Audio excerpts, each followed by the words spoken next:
All right, hey YouTube, what's up? We're gonna be doing getting some footage for Noita here. We're working on getting footage for a video that we're gonna be doing about getting to all the secret spaces in Noita. So we've already gotten to a few of them, and then what we're gonna do is once we've got them all opened up, because we've got a lot of digging to do, so that's kind of what we're doing tonight. We're doing the dirty work tonight. Once we've got the digging done, we're gonna show them all, starting with the heart area up top in level 1. So that is going to be how we kind of go through this. But for right now, we're just getting some footage. We've got some digging. We'll talk about some digging. I also want to, like, when I do this video, it's going to be basically talking about the importance of digging, because I think if I'm maybe I'm not the only one. Maybe I'm not the only one, but I honestly believe that the biggest game-changing skill in Noita is the ability to dig through any type of material. I really do. In living color, that's right. Why are we in color? Because I have decided that it is not YouTube requires color. I've looked at my videos and I've been kind of like paying attention to what other people's videos look like on YouTube, even if they're just doing like live stuff like this. And nobody has like weird kind of off color type of stuff. Everybody has like actual like people colors. Like this, even this is a bit washed out. So I wanted to kind of return back to what looks better for YouTube than what works on Twitch. And what works on Twitch is me not looking like I'm 90 years old. But on YouTube, it's okay because I'm down here. So that's why we went back to color. Anyway, so let's continue. I did a little bit offline today. So we're kind of down here just digging our way through. Oh, yeah, the other thing we need to do is we're on the side of the Hiisi base.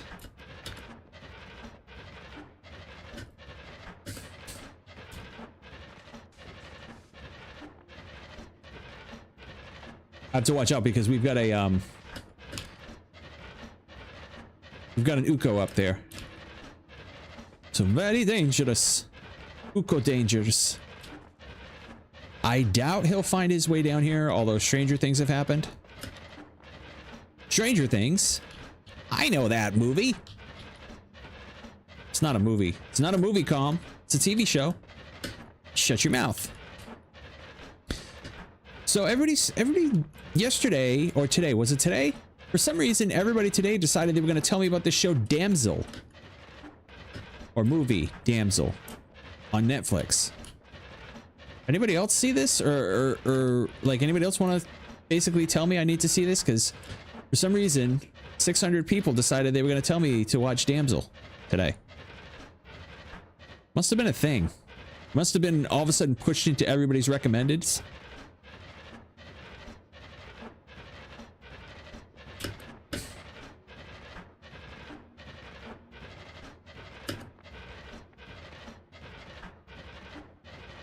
All right, so let's go to the secret room here. Hopefully we'll get a decent, wait, do we have enough room to pick up 2 spells at least? Yeah, we do. Okay, cool. Well, that's right though. We're in the beta branch. In the beta branch, we can mess with our inventory. We can drop spells in beta. I am Dita. And now on Sprockets we dance. Am I the only one that remembers Michael Myers? Now, obviously not Halloween Michael Myers. I'm talking about the other Michael Myers that's slightly even more frightening because he's a big old baby.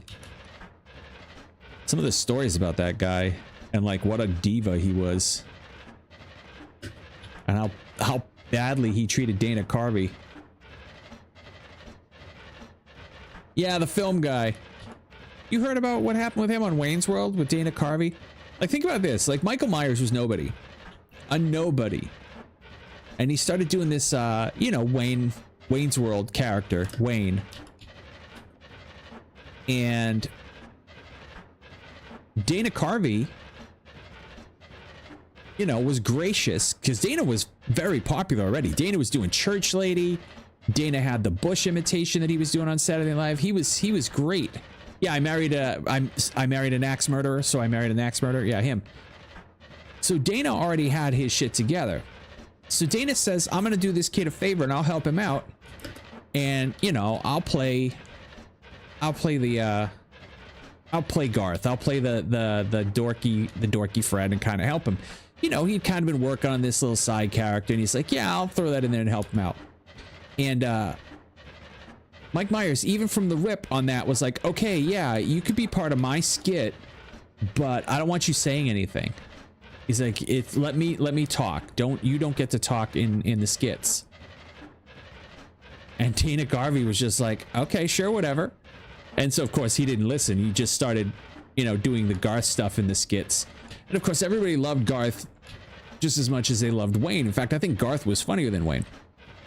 Anyway, so the point is, Dana Carvey helped to make that skit what it was. If it was just Mike Myers, it would not have been funny. He would have been off the show. I'm convinced of that. So anyway, and don't get me wrong, he's a funny guy. He, you know, Austin Powers, he came up with that stuff. You know, like you said, So I Married an Axe Murderer. That was a funny movie. He got the great big melon of a head. Get your fat melon of a head out of the way. But anyway, I never even thought of that though. Michael Myers is a serial killer, and he had a movie, and Mike Myers had a movie called So I Married an Axe Murderer. Interesting.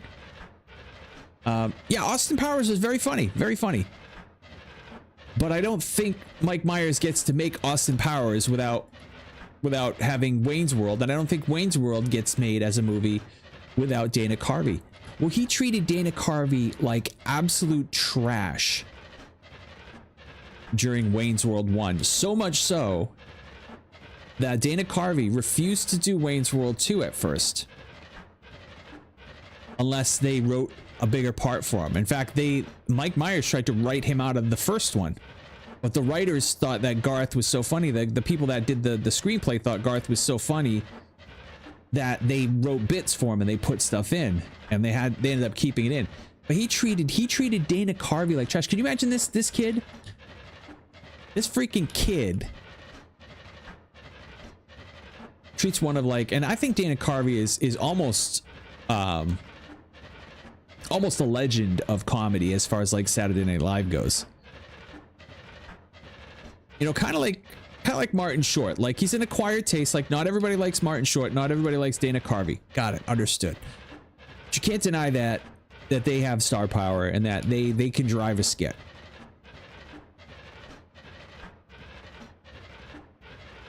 Yeah, I just thought that's just kind of weird. Like,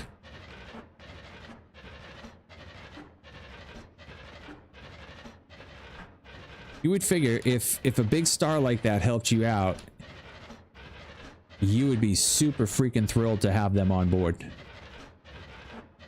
But then again, I mean, you know, like I said, he had his comedy chops. Michael Myers obviously knew what he was doing. Not exactly my flavor. Austin Powers, yeah, was funny, but it was a bit repetitive. And I do find him to be a bit kind of like, I don't want to say a one-trick pony, but a lot of his stuff is derivative, you know?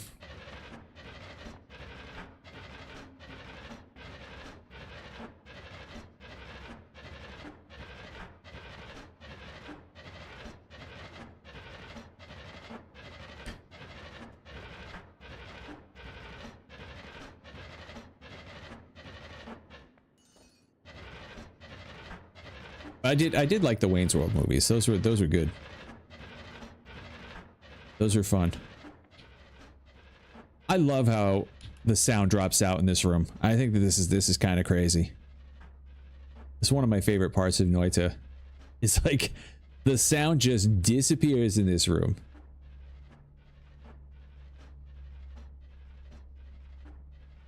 All right, we're gonna grab some gold while we're here too, because we actually do need some gold. We're a little light on gold. All right, let's see if we got anything good here. We have got Null Shot. We got Moo. Moo. Because it's space, nobody can hear you in space, right? All right, what does Moo do again? Every modifier type in the current spell one is applied to a projectile. Okay, that doesn't help me. Blood to power doesn't help me. Acid trail doesn't help me. Damn. We got housed. We got housed. Increase projectile's duration dramatically, but removes all damage and explosion from it. Right. So actually that works with what do you call it? Healing bolt, but I don't have healing bolt. All right, I'm just gonna grab this. How you doing, my cool, by the way? Good to see you. Wait, were you in here earlier? You have to excuse me. Like I said, my brain is messed.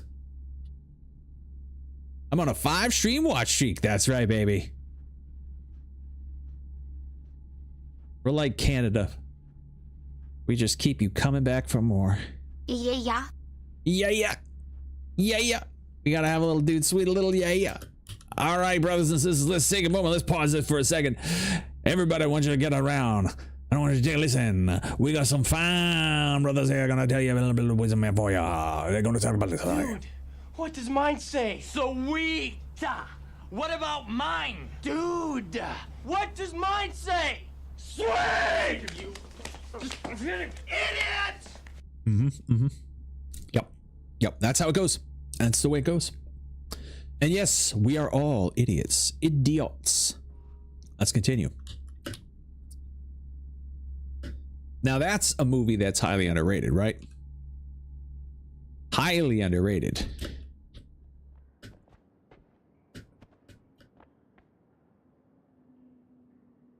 What movie is that from? Dude, where's my car?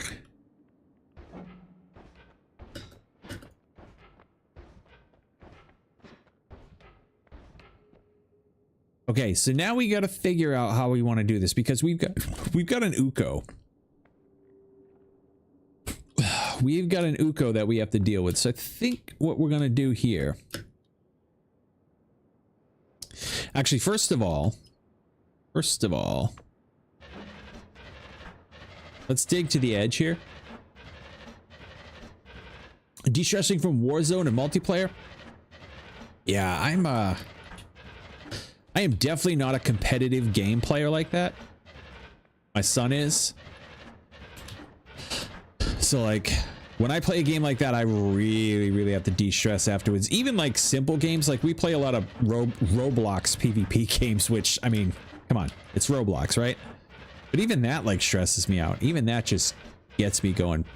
He's got me doing Fortnite though. Oh, yeah, he's like, all right, listen. He's doing Fortnite ranked 0 build. Singles. So solo Fortnite ranked 0 build. And he's finishing top 10. Should a 7-year-old be able to do that, guys? Am I right in thinking that that's kind of weird, right? For a 7-year-old to be finishing top 10 in singles or whatever solos for 0 build?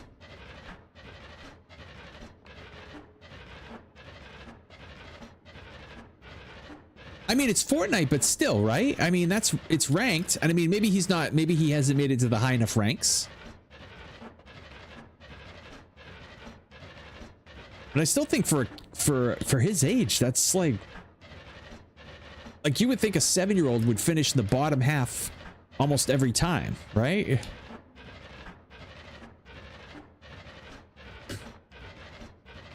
I don't know. I'll have to look it up and see how the rankings work and stuff like that.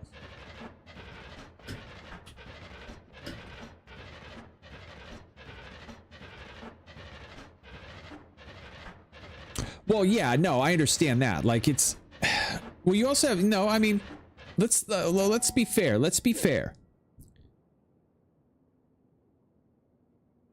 High level Fortnite is just as difficult as those games. High level Fortnite, and I will repeat that. High level Fortnite is just as difficult as those games. There's a reason why Ninja had as many viewers as he did, because he was dominant in that area, and a lot of streamers tried to duplicate what he did and could not do it. It looks silly, it looks cartoonish, but I mean, it would be around Apex level, I would say. I would say it's around Apex level. I don't think it's quite as hard. I do agree that I think those games are a bit slower strategically, where you have to be disciplined. You have to know when to push. You have to be very, very targeted, very quick, and you have to manage resources a little bit better. But I think as far as like, yeah, I think it's closer to Apex. Yeah, that's top tier ranks, but we're also talking about a 7-year-old. You know what I mean? Like, is what I'm saying. It's like I'm thinking like if you put him in Warzone, I'm not sure.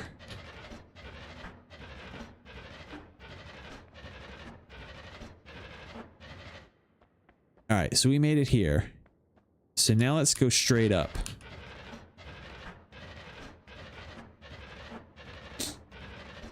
Yeah, top rank Fortnite are no joke. Well, you know, but I'm assuming low rank Warzone would be the same thing as low rank Fortnite. Like if you were in the very lower ranks in Warzone or the lower ranks in PUBG. Although PUBG, does PUBG do it by rank? I think PUBG just does it by basically they throw you in, right?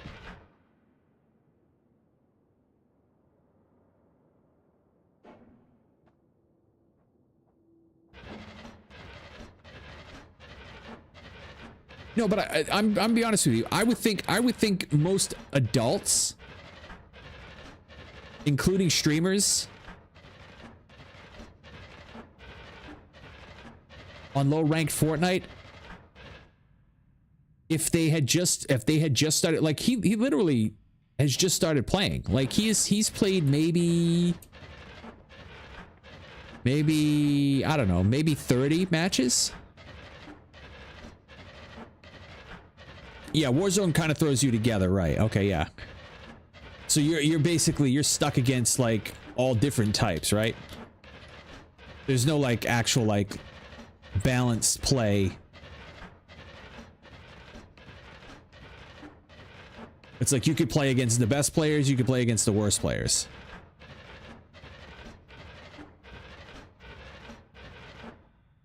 The only rank that gets their own tier is iridescent, and that's before you hit top. Okay, all right. So you have to hit a certain rank to a certain proficiency level to play in a ranked match in Warzone. Got it. Okay.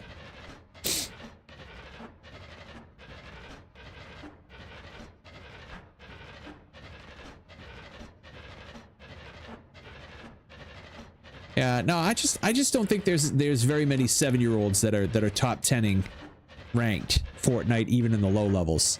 Like I don't think most of us would top 10 ranked like consistently.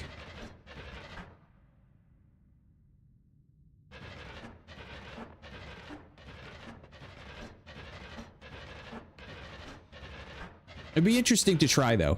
It'd be interesting to see.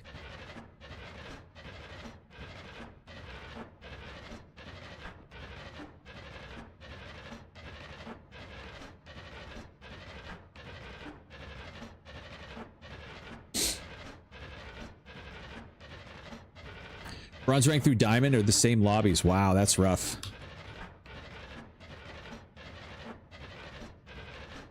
You must get like a lot of, but then again, it's a much more sweaty game. You know what I mean?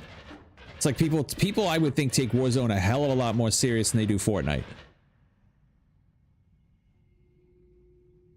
That dominated Fortnite, yeah. That's what I'm saying. It's not just that like, okay, well, Fortnite's easy. It's kind of what I'm thinking. It's like it just seems weird to me. Like 10 years old? Sure. I could see 10-year-olds, I could see 12-year-olds, especially if that's all they do, if they know life it. But the difference I see between the way he plays and the way that like a lot of his classmates play, even like things like Minecraft. Like I watch them when they do Minecraft and I watch how these kids struggle. And he's not using a controller, he's using WASD. So I watch these kids struggle, and then I watch him play, and it's like he really is like he's really got some talent, I think. These kids love the Roblox. Yeah, he loves Roblox too. Coded for Roblox. He's building his own Roblox games. That's the thing. That's the difference between him too. Fortnite isn't easy. It's just more forgiving. I think that also depends too. I think it's a lot less forgiving. In certain circumstances.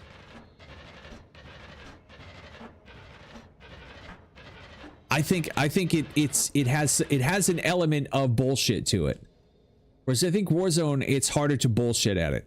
I think that's kind of what it is. Is that you have to be good at Warzone to win. Whereas Fortnite, you could one or two shot somebody just by picking up some decent weapons early on, and you know, catching somebody at the wrong point in time from behind when they just lost their shield. I think that's kind of why Fortnite has like that reputation. Is it's there's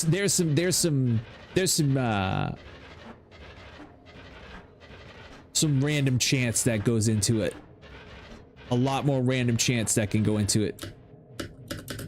All right, cool.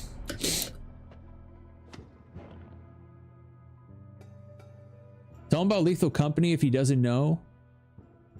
Oh, he already plays Lethal Company. In fact, he's got mods installed for it and everything. He plays the monsters in Lethal Company. He actually went and we got a mod for him. So I play the survivor and he tries to kill me. So it's made by one Roblox dev. Yeah.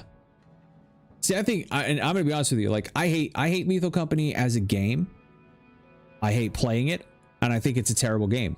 I think it's a scam. I honestly think the damn thing's a scam.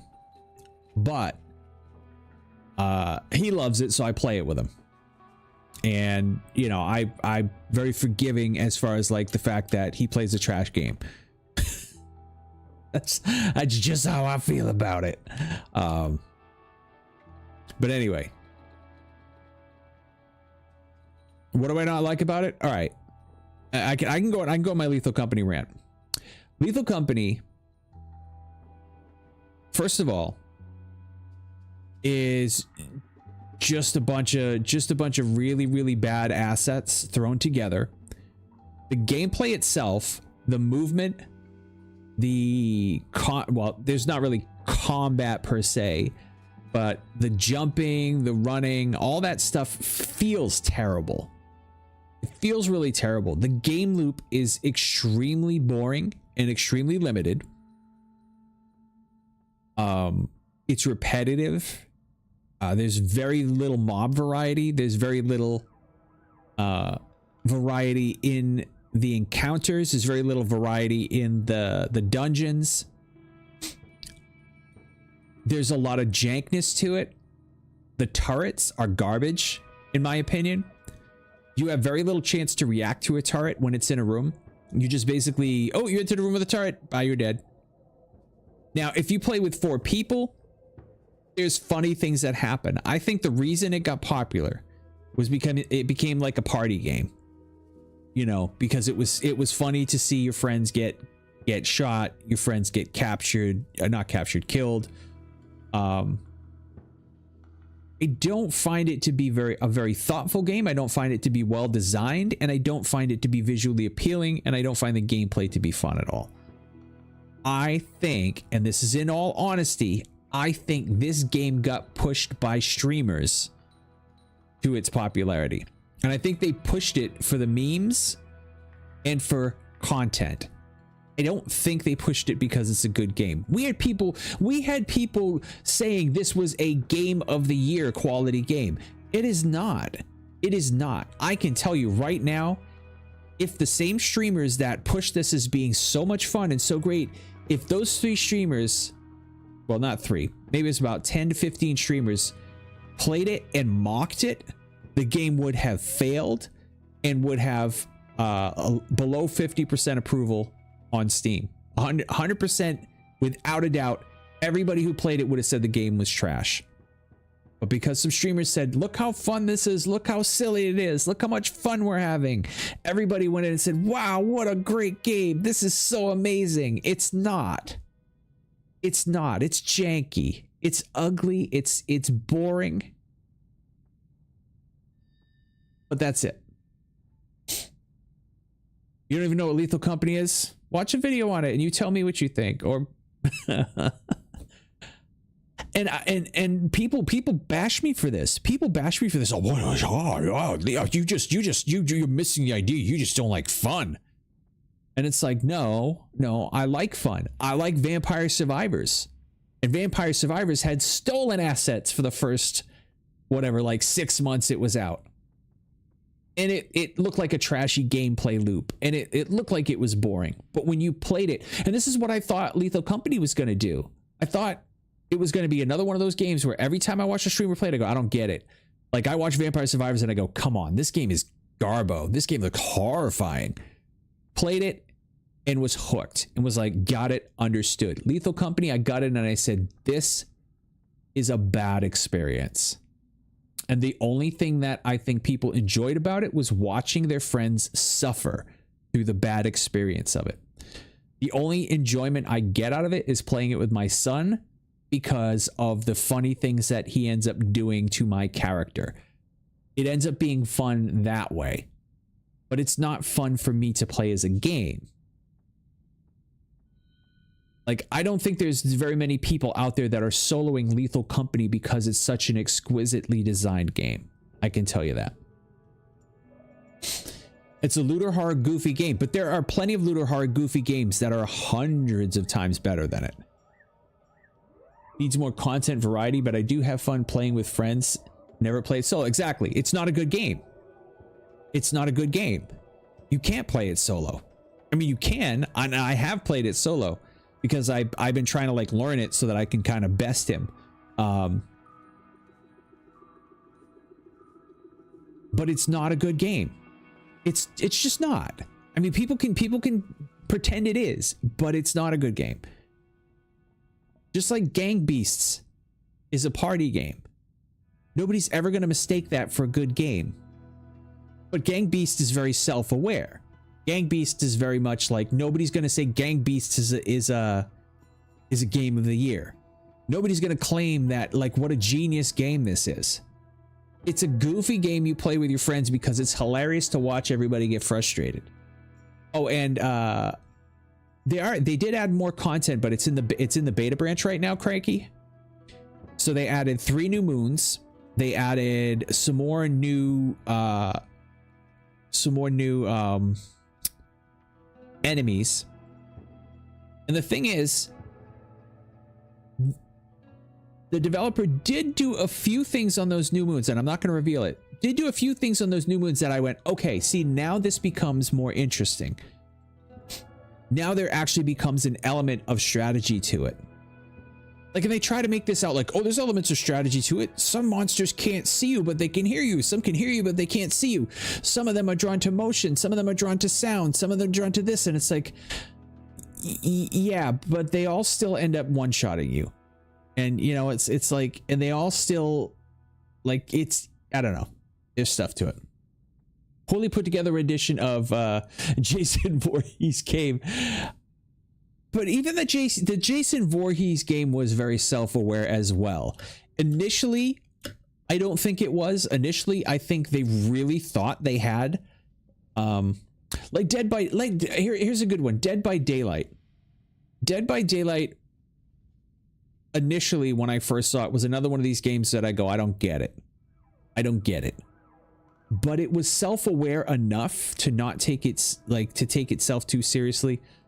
You know, and it's like, and then the Jason game came and tried to be like, we're going to be over the top gory and look at this and it's blah, blah, blah, blah, blah, blah, blah. And then once people started making fun of it, they spun it and they were like, let's make the game funny. And they made the game funny. And I think Lethal Company is self-aware in a certain way. And maybe the developer is very self-aware about it, but I don't think the people who play Lethal Company are very self-aware. I think they honestly believe this is a great game. Like, or some people believe it's a great game. Not the original streamers that streamed it, but the people that really bought into the whole hype of it. Dead by Daylight with my dad and cousin and some friends. Yeah. And it's another one of those games that nobody's ever gonna say Dead by Daylight is game of the year. But Dead by Daylight had initially had some pretty deep strategy to it. And I think because it was asymmetric, it was also a game that you knew required, you know, other people to make it fun. Yeah, it's a 10 on 10 on Steam, but not a game of the year. There's a difference. Vampire Survivors, 10 of 10 on Steam, not a game of the year. You know what I mean? But people were honestly praising Lethal Company as if it were a rival to games like Baldur's Gate 3. Like they were trying to make this out that this was a stroke of genius, and what a tour de force by this one developer. And it's like I've seen better.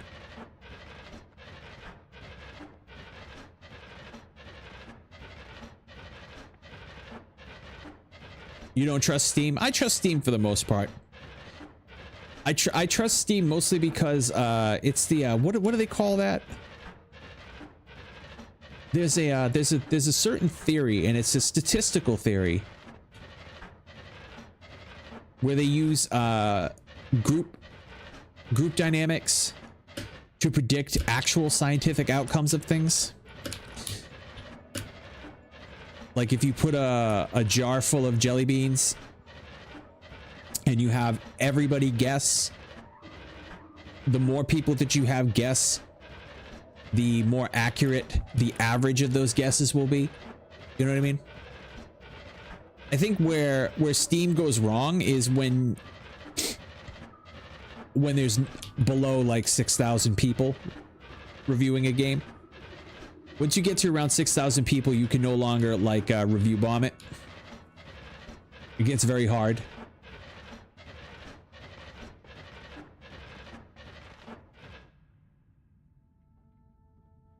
If you don't own an actual key or physical copy, you're fucked. They've always had that right.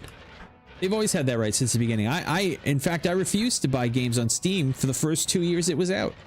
For that very reason. They've always told you that right up front. You do not own any of this. You do not own these games. Now, if you have a CD key and you used your CD key to put your game on Steam, that's great. Or if you bought a Steam key, it's usually the game key. You know, so like if you went onto a site and it had a key, actually not a Steam key, it actually would have to be the game key. Because Steam key is a different thing. They even say that. Yeah, Steam has always told you, you don't own these games. If Steam shuts down tomorrow, you lose all that stuff. It's all gone.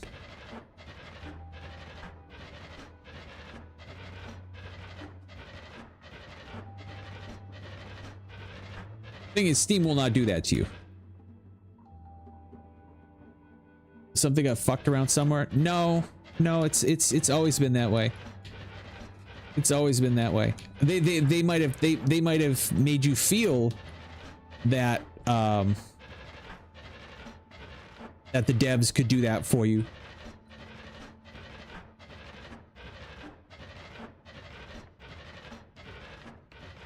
But if Steam decided to shut down at any point in their history, you would have lost all that stuff.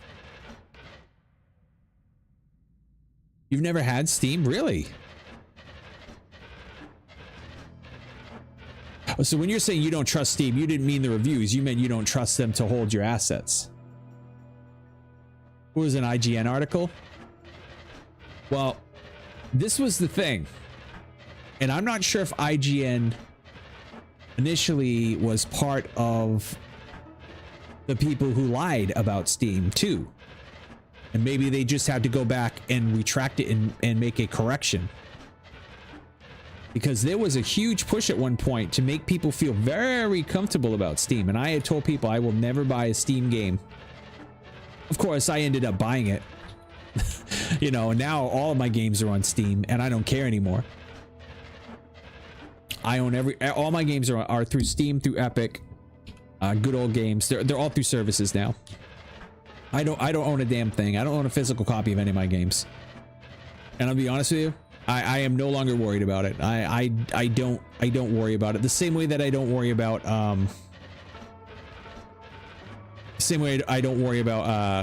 like digital media from Amazon or whatever like that, like stuff if I own stuff through Amazon, or audiobooks that I own through Amazon. If it ever gets to that point where they shut down and they take everything away, we're going to be in a bad situation anyway. There's going to be some really bad things going on if that happens. It just means I'll go outside more. Probably that. But at the same time, the other thing too is, like, I've gotten my money's worth out of pretty much all the games I bought off of Steam.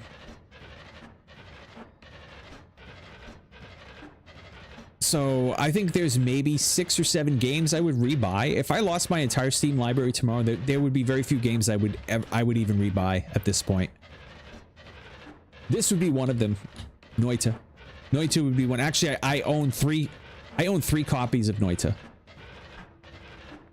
And that'll tell you how I feel about Noita. I own 3 copies. I own 3 copies of Terraria.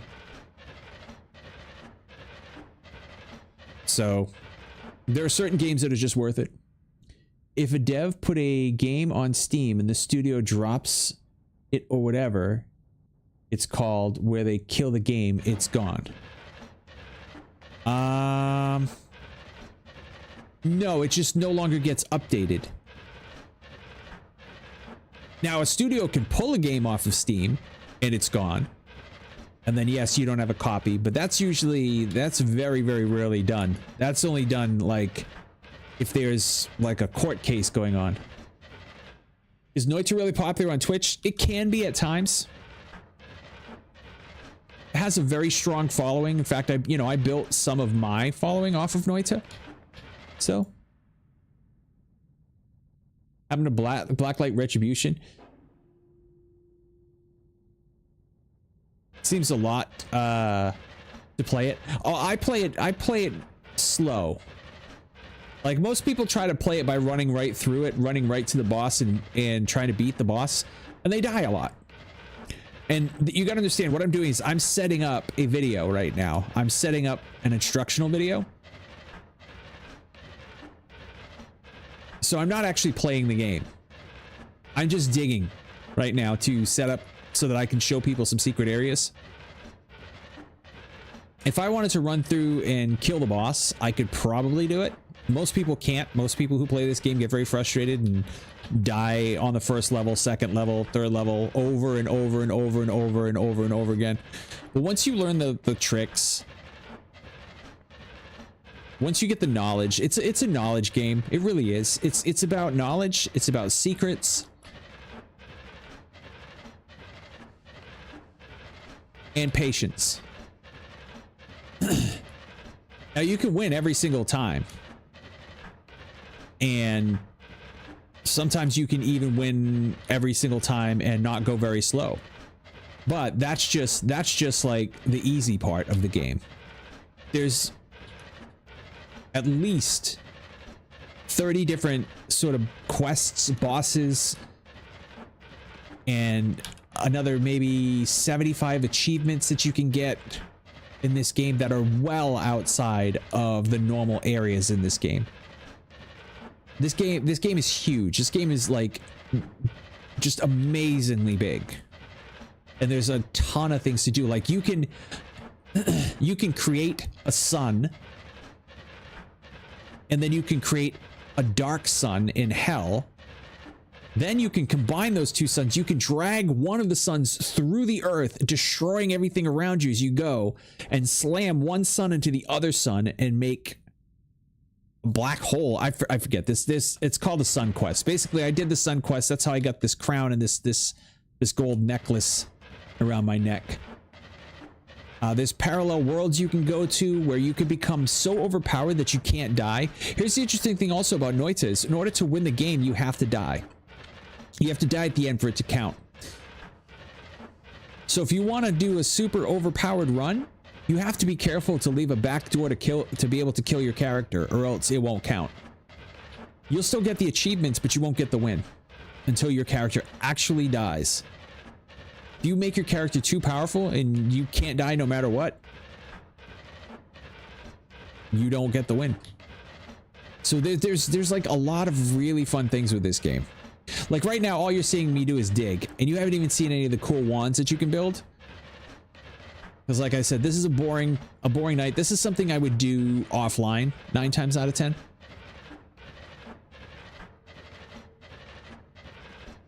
Although that's a lie. I did a lot of this online as well. A lot of this when I was streaming Noita. I would do a lot of the digging. This is also one of the slower digging ones that I have right now. Like normally this thing would dig a lot faster than this. In fact, I'm gonna probably get some gold so that we can speed this wand up a bit. Wait do you see what some of the crazy wands do? Once we get some of the crazy stuff going, you'll understand the appeal of this game. Actually, if you go and look at my YouTube channel, you can see some of the crazy. I made a what was it? 400 quadrillion damage wand. It does 400 quadrillion damage. A normal wand, a good wand in here will do 100 to 1,000 damage. There are wands that you can make that fire permanent bolts that never leave, that will follow you around and run around homing in on stuff and killing it. You can make eggs in this game that when you throw the egg, it will start bouncing around, tracking down all the enemies and killing them. Like, I haven't even fought against like some of the crazy areas in here that have like swarms of enemies all over the place. Right now, I'm just doing some basic stuff just to set up a run. Yeah, this really is not doing the game justice. This is kind of the boring part. But it's the important part. Because if I was to have to try to I'm so underpowered right now. I have nothing. Like this is nothing. This is garbage. All of my wands right now are garbage. And I'm in an area I have no right to be because I'm just hiding. Normally what I would do is I would get a lot more powerful. I would clean some of these areas out, get even more powerful, kill the main boss, and then I would do this digging. And I would be able to do this a lot faster. I would just be basically going right through. But because I'm bored, I'm brainless tonight, we're doing it this way. Totally accurate battle simulator. That's a fun game, right? Oh, it's on a major sale today? Actually, I don't know if I own that. I played a demo of it.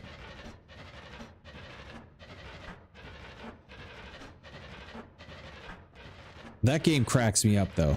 I don't know if it's still as campy as it was before with some of the really weird weapons.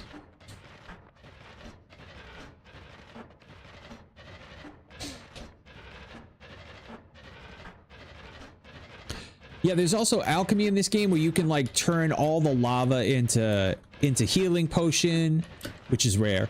You can turn all of the smoke into acid. You can turn the blood into poison. It's called alchemical shift.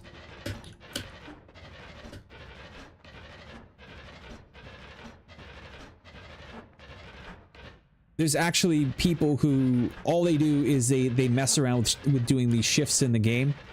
They've actually melted the entire world before, like had the entire world turn to steam.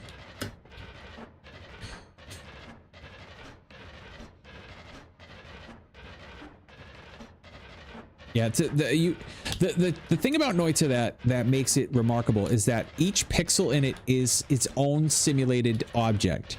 It's like all these pixels that I'm cutting up here are each accounted for in the game.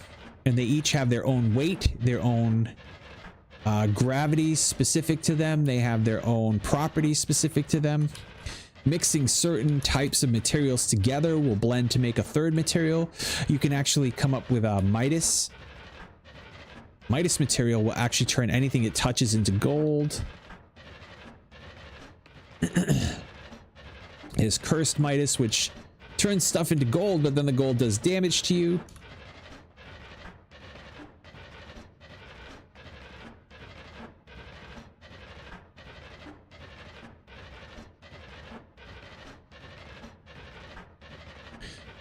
Yeah, right now this just looks like digging simulator, but I'm almost done.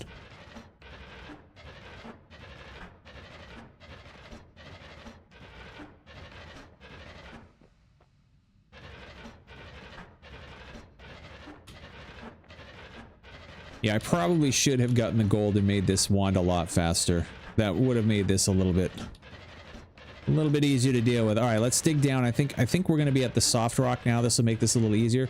We've got, it's not just soft rock, it's yacht rock.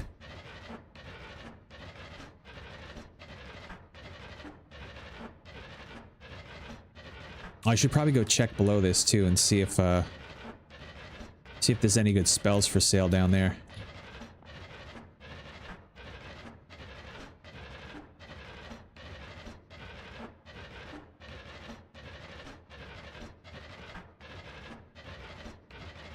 Well, we'll come back and do that later.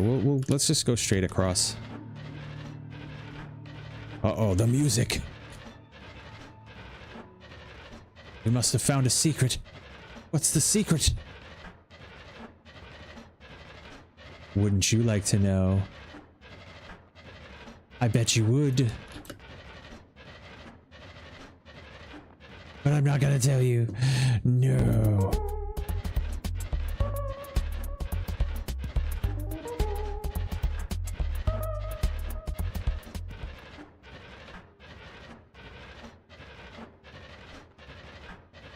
Yeah, there's a little teleporter below us, but we don't have the right liquid to put in it. Plus, we already went to the place that it teleports you to.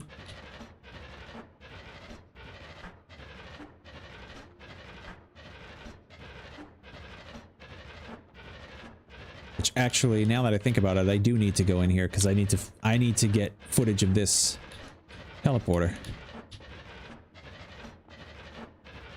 I'll dig this way though, so that I don't break it, because if you break it, it breaks this whole area and you die.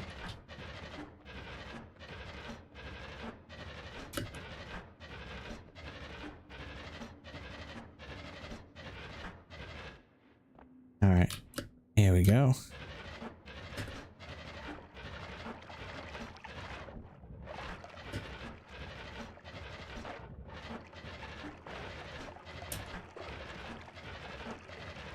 All right, let's see.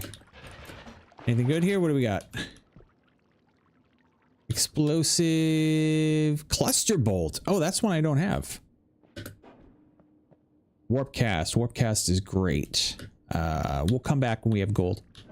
Well, that's right. We'll need to go to the gold room too. That's another secret area that I haven't that I need to show people. Oop.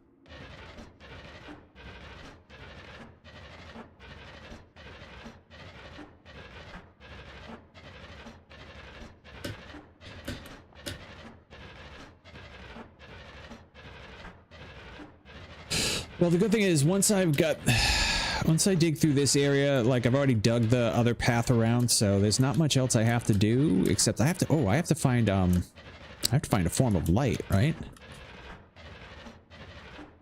Shit, I don't think I have a light.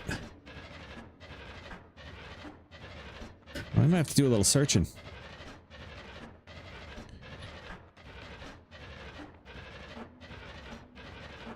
Well, this is good though. This will set everything up so that I can make the video.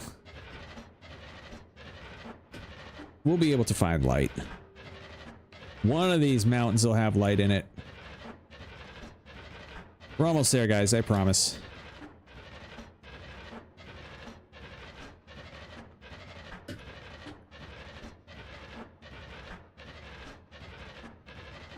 Yeah, I think before we do anything else, we'll get a little extra gold and we'll make this digging one a little faster before we go to the gold room. A champagne room.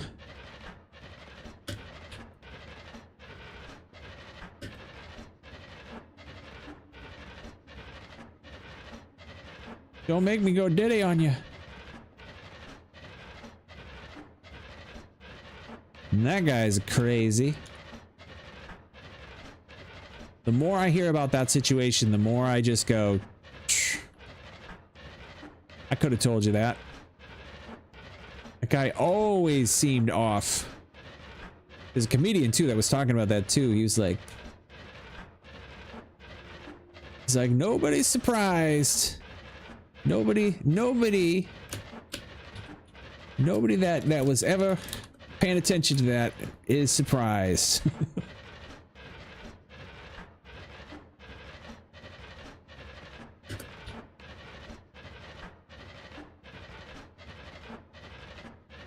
Cat Williams was basically saying it too. Cat Williams, Ice Cube, J-Lo, Usher, all these people that have always, you know, basically said no. Yeah, Cat was right. Cat was right. But I mean, all these other people have been saying it too. Like they're digging up all these interviews with people who've said things like Usher, who had said he would never. Because I guess he lived with him when he was like 13 years old. He said he would never allow a 13-year-old kid to live with him. He said he was put in situations he never should have been in. And that Diddy was taking him places and he's going, why you got me in here? I'm not even old enough to be in here. And the stuff with Bieber. Did you see the thing with him where he just met Bieber recently? Like the last few days he met up with him and you see him tapping his chest, touching him and checking for the wire. It is so weird. He's like, oh man, how you doing, man? And he's trying to like make it look like he's patting him, like, hey, how you doing, buddy? But you see him like he's going like this and he's checking. And he's like checks behind him. You've seen it? Yeah, it's creepy.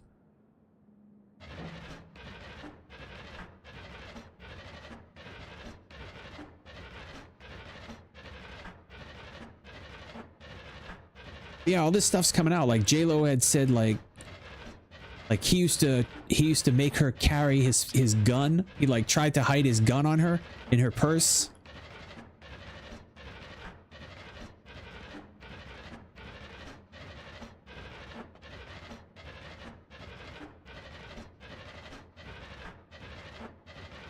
You know, and it's like, and there's certain people that, you know, when stuff like this comes out, you're kind of like, oh wow, that's like, oh man.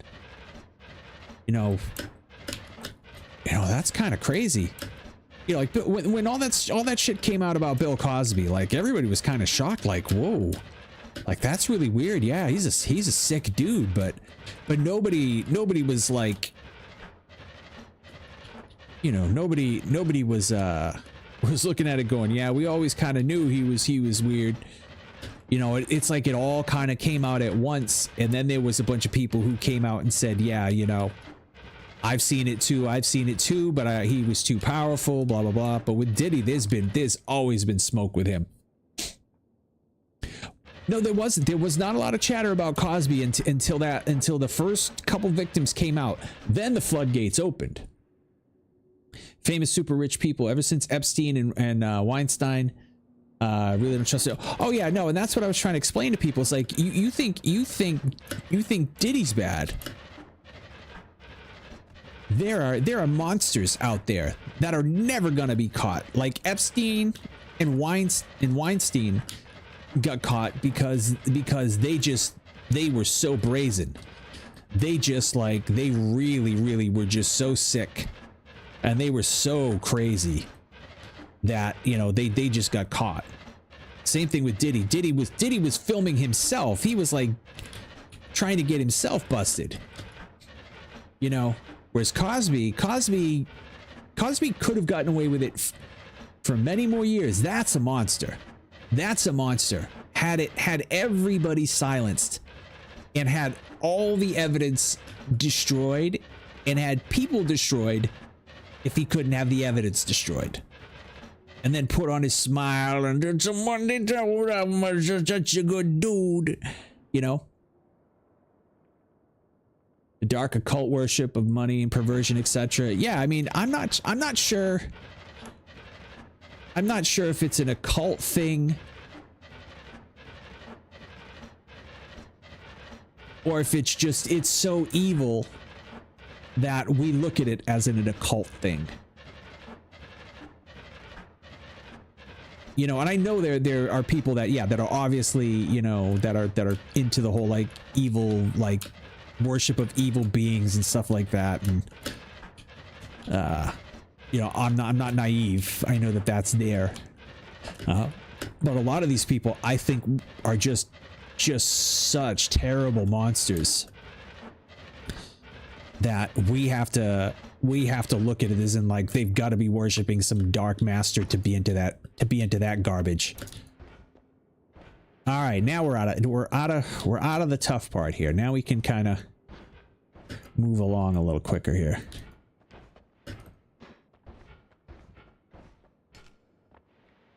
Yeah, it's crazy, you know, to think about it. Like I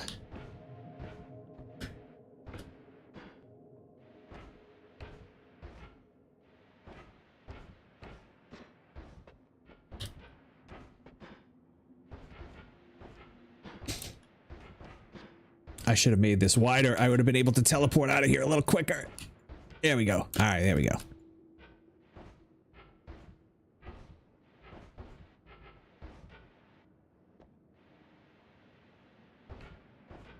Yeah, could you imagine? I mean, there are some people out there that are not producers, that are not singers, that are not actors, that are not famous. And all they do is they run shit behind the scenes.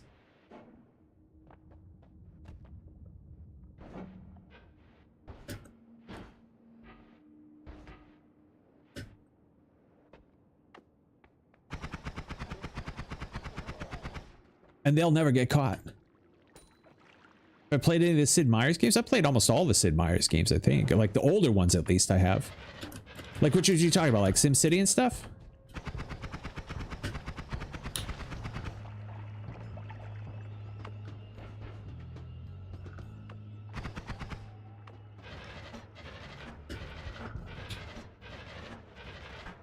The Sims. There was a space colony one. What was the space colony one he did? Civilization? Oh yeah, yeah.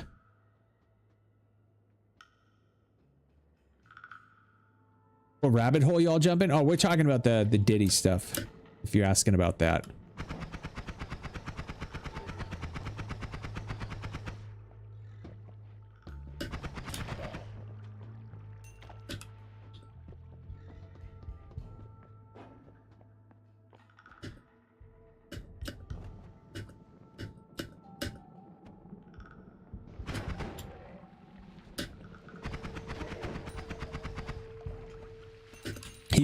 He fell in the water.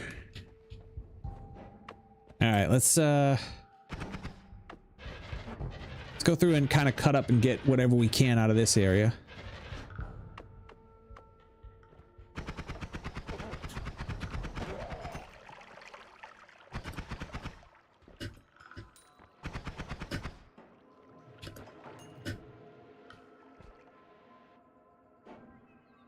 Rockefellers still hold an unbelievable amount of power in the US. Oh yeah. Yeah, the Rockefellers, JP Morgan's descendants there, his family. I mean, there's so many of these wealthy families that are out there. But see, those wealthy families, they don't have to do some of the garbagey stuff that these entertainment industry people do. These entertainment people, they have to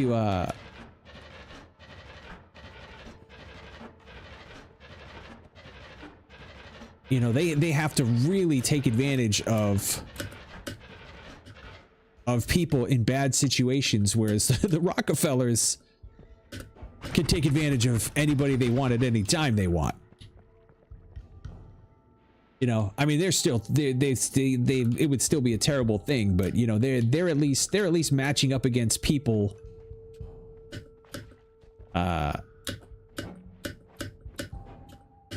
in their own kind of power level, whereas these people in the record industry and Hollywood and stuff like that, they prey on weak, unfortunate people who have these dreams of becoming famous, and they really take advantage of them. Now, of course, what the Rockefellers and people like that do, that's totally evil, is they have these money-making empires that live and subsist off of poor people working in like cobalt mines and stuff like that, you know, like the you know, their entire business models are built on exploitation. You know, where it really does seem like the depraved people are these ones that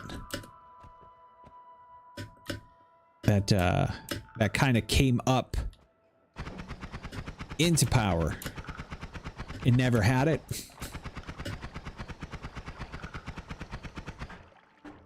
And so they do these really disturbingly sick things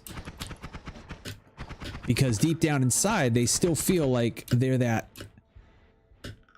scared, weak, underprivileged person. So they prey on those people that don't have that. The super rich get lessers to do their dirty work. Yeah, exactly. That's what I mean. And I'm saying, it's not better, but at the same time, they don't have this like maniacal obsession with degrading people. They just try to make money, and they just make money whichever way, you know, is possible. If they can make money by treating a bunch of employees very well, they'll do it. Whereas Diddy and people like Diddy, it's not enough for them to make the money. They have to do it and also control the person. You know, they have to do it and humiliate the person.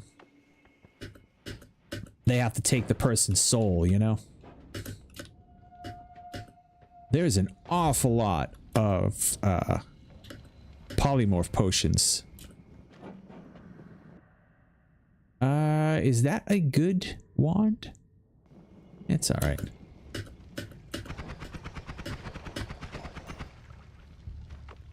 Let's pour some water in here. So if you notice, like when we pour water into this slime, the slime that would normally hurt us, you pour water into it and mix it up, it no longer can hurt us. Rockefeller owns some of the entertainment industry. Oh yeah, no, but that's the thing. It's like they own this stuff, and these businesses are evil, or have evil aspects to them. You know, but the Rockefellers themselves are so wildly like out of control rich that the idea of manipulating somebody in a disgusting and unacceptably like vile manner to them doesn't appeal. They're born into power. They've had the power. To them, power is what they are. So they're not all about like taking some struggling singer with a lot of talent and forcing her to do these disgustingly horrific things to become a star. You know, if they find it, if like, let's say one of the actual very rich Rockefellers or whatever, whoever found a young talent, starving young talent, beautiful, has the looks, has the voice, has the ability, the dancing ability, and they said, we can make a lot of money off that. They would make a lot of money off it. They would try to cheat their way through the contracts. They would try to take as much of the money as they could, but they would not find the need to go that extra step and be like, now also you must humiliate yourself for my pleasure. You know?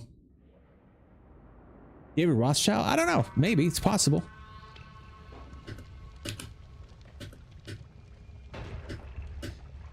What's that line from Braveheart? Death comes to us all. So yeah, I'm sure. All right, I don't really see much going on here. I think we're gonna go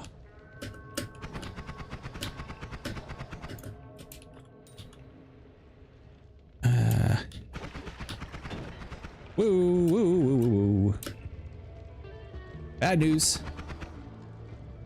Them some bad news dudes.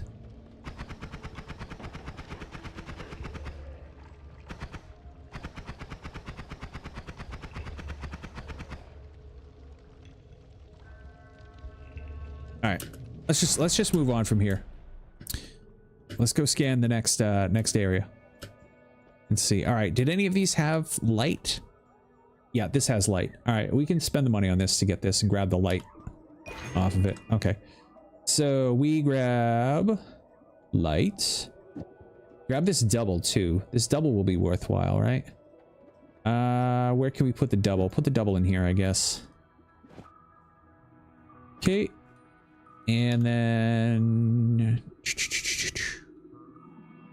Actually, hold up. Which is better mana-wise? This is better mana-wise, so yeah, we'll just keep it like that. They buy the conscience of big stars like Lil Wayne or someone that just... But they really run things from the shadows. Yeah, exactly. They run it from the shadows. But like I said... The truly psychopaths... The true psychopaths are the ones that kind of believe that they still have to like own people's souls, not just make the money. Like, all right, so we're fishing for gold now. I'm just looking for some gold here. Yeah, and a lot of them, honestly, like that one guy in the Diddy case, he said, he literally said, this is the guy that's now suing Diddy, said at one point he had even said he would punch his own mother in the face to get that record deal. Look at Britney Spears. Yeah, well, that's her. A lot of that has to do with what happened with her family. Like, she was kind of done dirty by her own family, from what I understand.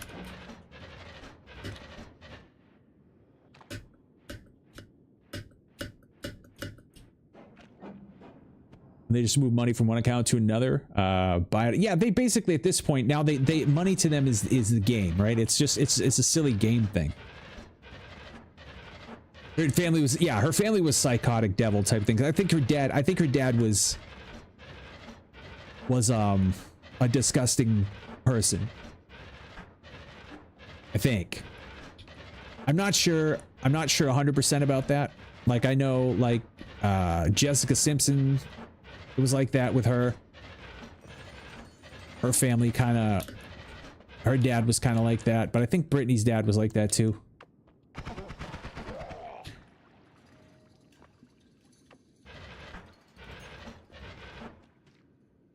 Michael Jackson, yeah, that guy, he got abused and turned into the abuser. If you ever heard what happened to him, there was a reason why he was that screwed up. And granted, you know, he did a lot of terrible, terrible things, supposedly. Allegedly. But he had been, the things that happened to that poor kid when he was young, when he was in the Jackson 5. You know, there's a reason why he's that way, or was that way, I should say. Family drained her dry and mentally and physically. Oh yeah. Brittany was really screwed over. You know, and she wasn't without talent. You know, she had talent. You know, and she should be still making money.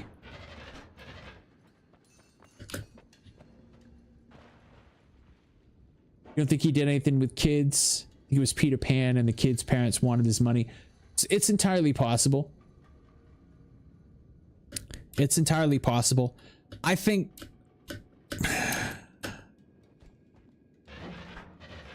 I think it's questionable what he did.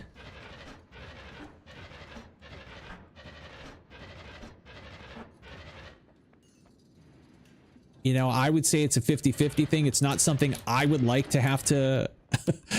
It's not something that I would like to have to be the sole judge of without seeing, like, evidence.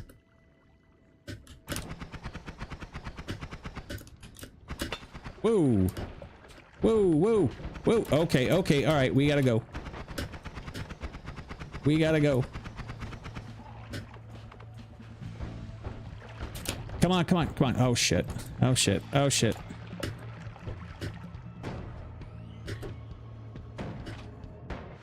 Oof. That got bad. That got bad. That got really bad. Okay. Yeah, we need to make this, we need to get this guy a little bit more powerful. A lot of them came forward as dad and said that the accusations were false, forced his parents' guardians. Yeah, yeah, I do agree to a certain degree. Like I said, I would hate to have to be the person to kind of be the judge of that.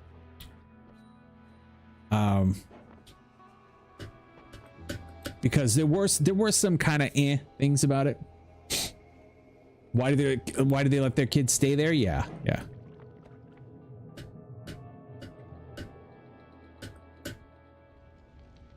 All right, so we're gonna go around. We're gonna have to oh shit, I did it again, didn't I?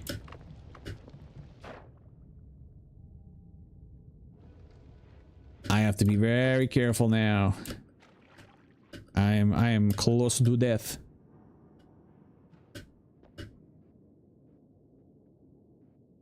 He was going against the industry. Well, Prince too. I mean, they killed Prince because he wouldn't play.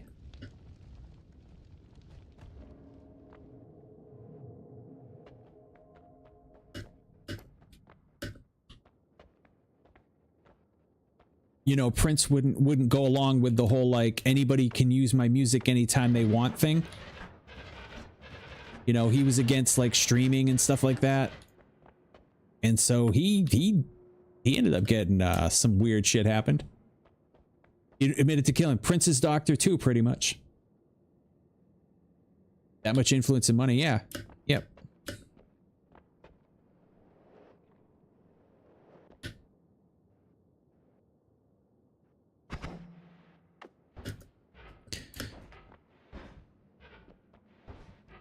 All right, we gotta go get some health. And a recharge for our heal. I'd rather be a nobody at this point, right?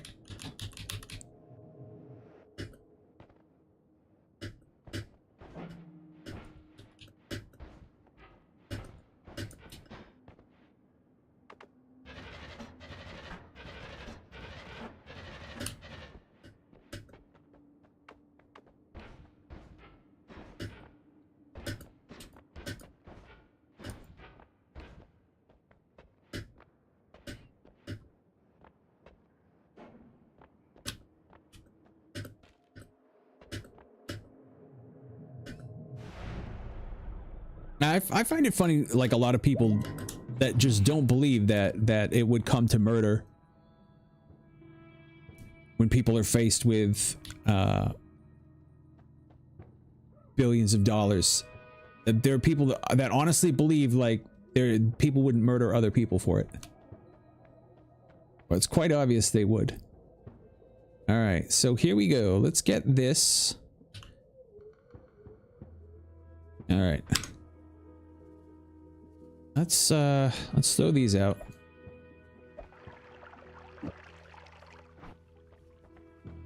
Grab this, get rid of this. Yeah, for less than $100, right? Yeah. Yeah, it's amazing that people don't think that that's a thing, you know, like.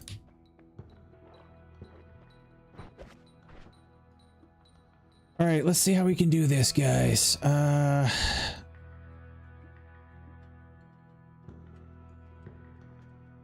We want to. Oh, this is a shuffle cast. Shit. I mean, I guess we could do. Maybe, I don't know. Let's see.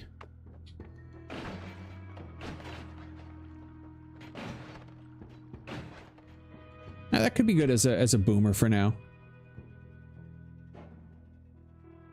Scientists and inventors just up and die, suddenly vanish. Yeah.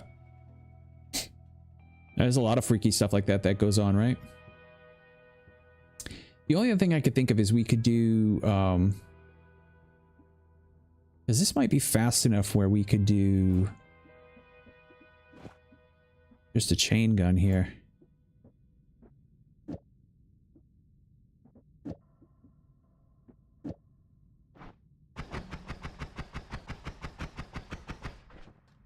What about if we did dig?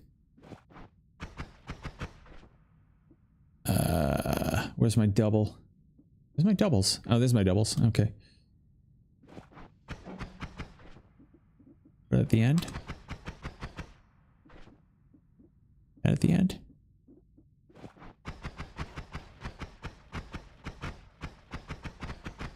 All right, because it's I forgot. This is a shuffle wand. This will shuffle the spells in it. It's not going to always cleanly shoot the spells, unfortunately. This is a non-shuffle, but it's too slow.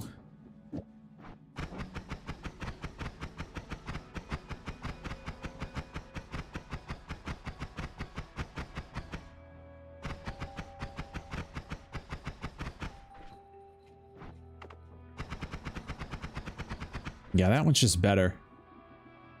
So we could go back to this one like this.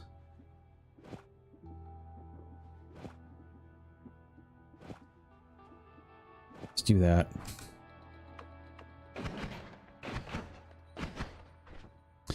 All right, and then how do we shit? How do we do our healing then? You said you're trying to stream more when you feel better, or was that strictly YouTube stuff? I'm trying to stick to streaming even when I'm not feeling well. That's what I'm trying to do now. I'm trying to make sure that I continue streaming even when I don't feel like I should be streaming. So that's basically what I want to do. I want to make sure that like we're actually like I'm getting enough streams in. Okay, that should be good enough for now. What else did we have here that looked good? Was there anything else that looked okay? Not really. Yeah, we don't have a lot going on. Shit. So let me think. How do we want to do this? Because we don't have a way to do heal and keep this at the same time. We could...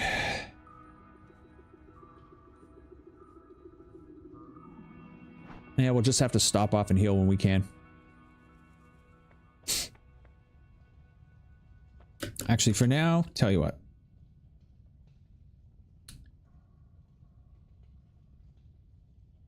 No, we're gonna keep it. Actually, shit. We're gonna have no. We have to take a few things apart here. All right, we're gonna put M here. Let's put that there. And now, okay. Keep this. This. That there. That there. Okay. Let's keep it like that, I guess.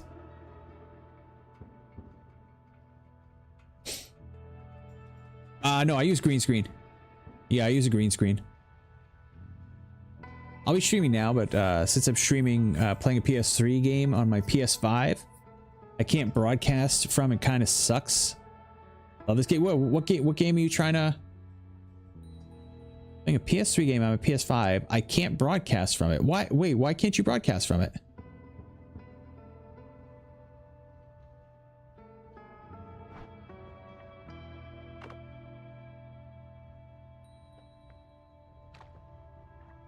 All right, so let's all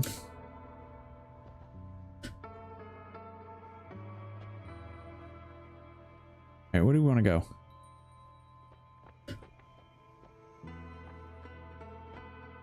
We're gonna go back up to the light tunnel. We'll go get that last heart.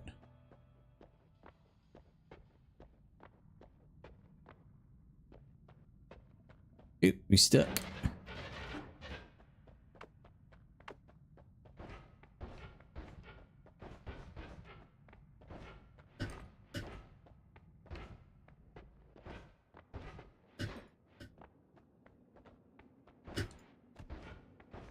Come on now.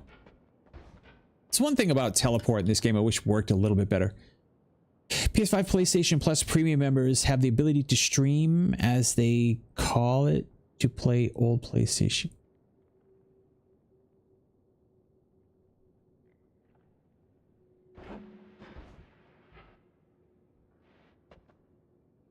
All right, let me see if I can read this again. PS5, PlayStation Plus premium members have the ability to stream, as they call it, to play old PlayStation games.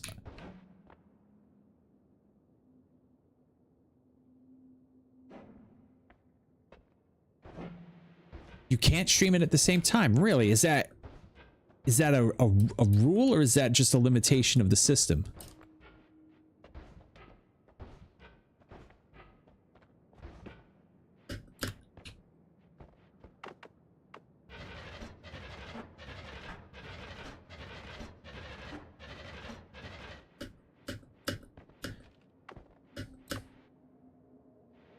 I think it's just the system. Yeah, that's weird.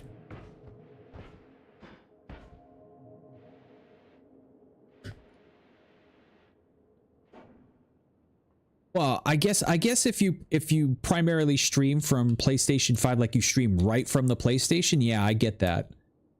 But if you have a capture card, you should just be able to stream it to your PlayStation 5 and then use your capture card and stream from OBS. Now, whether you'd have enough bandwidth to do that, that's a whole nother thing.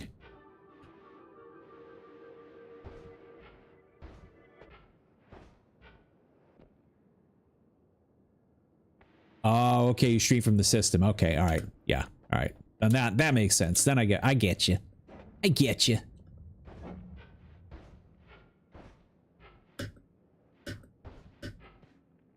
All right, so now let's go set up on the other side. That's where we can kind of start. Actually, you know what? Let's start it from the top. That way I can show people exactly how to get there.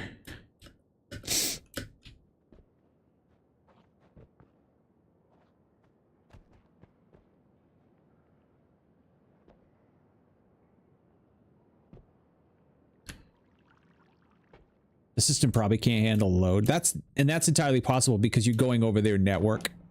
You're not just going over your network, so. Civilization Revolution. Oh, that's cool. All right, so we are going to go over some of the secret areas in Noita that are very important for beginners to learn when they first start playing Noita. So I'm going to go to each location, show you where the location is, show you how to get there. Now, of course, what you're going to need to get to a lot of these locations is you're going to need a form of digging that will dig through the hardest rock substances that you have. So one of the best ones for this is Lumi Drill. I have Lumi Drill with timer. Fortunately for me, it's fast enough where I can actually use it. A lot of times when you have it with timer, it will just eat up the mana too quickly. But this is good enough. See, this will dig through this. This will dig through extremely dense rock. It'll also dig through brickwork. Not everything will dig through this. Generally speaking, if you do find a plasma cutter that is green, it will also dig through as well. Black hole will do it as well, but black hole does have limited charges, so you do have to be aware of that. So you need something that is going to break through these rocks to do most of these areas that I'm going to take you to. But if you pay attention, I'm going to walk you to that area now. The first place that I want to show you is one that's in the very first biome. It is where you can get an extra heart and an extra full heal if you do need it. So you get a healing heart and you get a heart level boost. It is in an area that does require digging. It does require you to have one form of light. So I have a wand right here that has Lumi Drill and light on the end of it. So that means when I cast this, it's actually also going to light the area up as well. If you don't have it, it's in an area that has magical darkness, and the magical darkness cannot be dispelled just by any old light. It actually has to be a light spell, a torch spell, something like that. So I'm going to walk you over there. It's going to take me a little while to get there. We're going to be going to the collapsed mines. This is not a good place to go when you first start out. This is a place you want to go back to later on in the run. As you can see, we're a little further on in the run than you would normally be. This is one you come back to, and I'll show you how to loop around later on. But right now, let me walk you over there, and I will be right back with you. You're going to see everything's going to kind of squiggle and go a little quicker as we get over to there so you can see where we are. All right.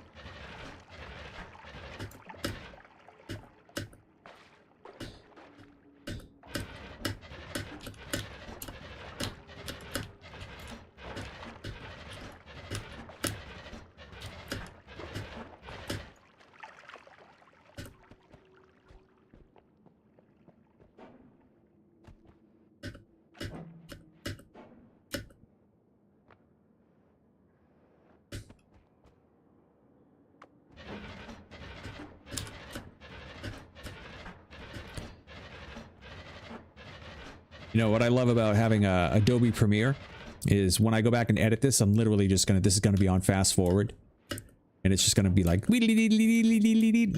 I was there right from the beginning. It's gonna be so easy.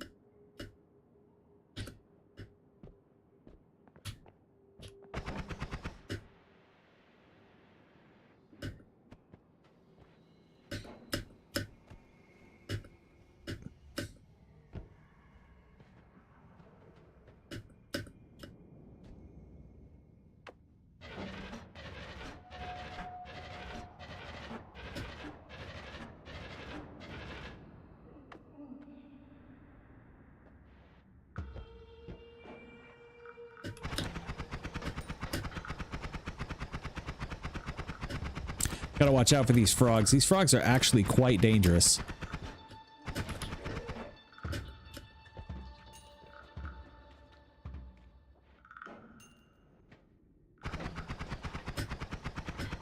Their tongues, when their tongues hit you, they hit you for multiple hits. They don't just hit you once.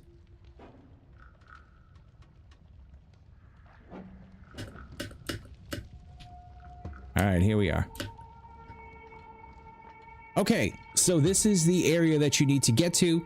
As you can see, it is just basically down a little bit and then all the way over to the left. Once you hit this wall, where you can see there's this way to get in here. I'll show you with my light. Why is my light not lighting up? Why is my light spell not working? Oh, I have to put it before the projectile? That should still work. All right, well, we'll have to make a quick trip. I have to make a quick trip into the tunnel before we do this, but all right. So one of the things that you're going to want to do is you're going to want to empty the water out of this area. What is this? Freezing liquid. Okay, well, let's pop that. Get rid of that.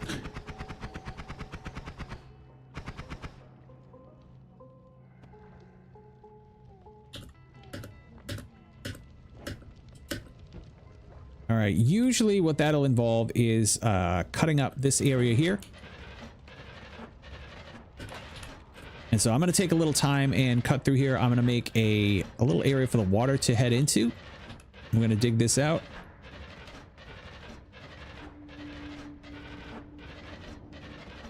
Oh, I know why the light isn't working on this, because it has timer. Lumi Drill has a timer on it. So we actually have to move the light spell in front of Lumi Drill. We'll do that in a second, though. We'll come right back after we do it. But first, let's do this. Let's dig this out. Again, we'll fast forward this so that you don't have to sit here and watch the whole time, but you'll get the idea. You'll get the idea. We're going to empty out. There's a whole crud load of water in here that needs to come out.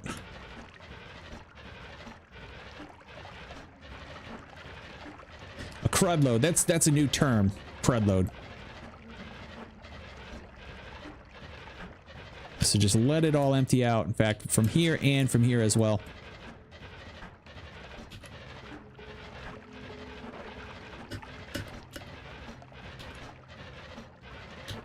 So what we'll do is once we've got this kind of opened up, I will run off, do my quick errand, and then we'll come back. We'll do through the magic of editing. We'll come back and we'll see what we find once we've got this all emptied out.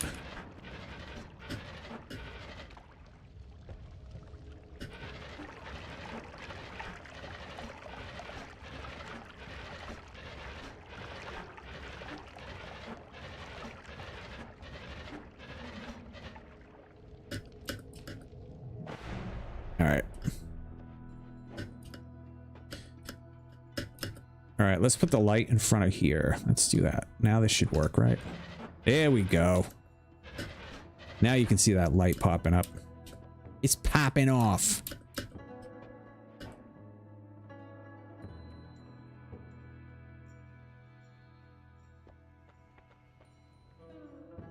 All right, we can go through here.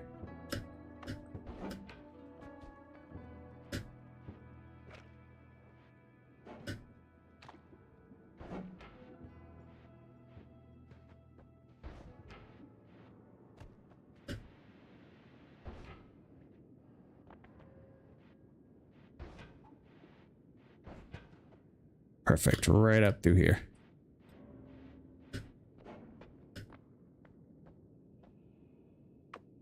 This is not going to be in the video. This is just quick dig this way.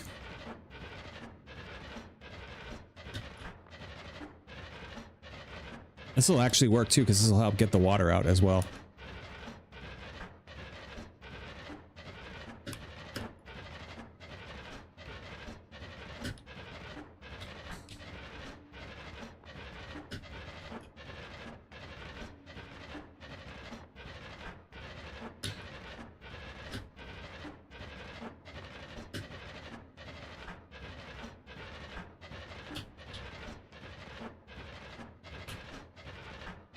This is going to bring us right up under where that water area was that we were just at. What are you talking about? Get it? No. Don't care. It's a funny joke. What were the dad jokes that my son was making the other day? Oh yeah, he says to me, he says, "Dad, do you think trees poop?" I said, "No, I don't think they do, not in the traditional ways." He goes, "Well," he says, "I'm pretty sure they do." I was like, "All right, well, explain."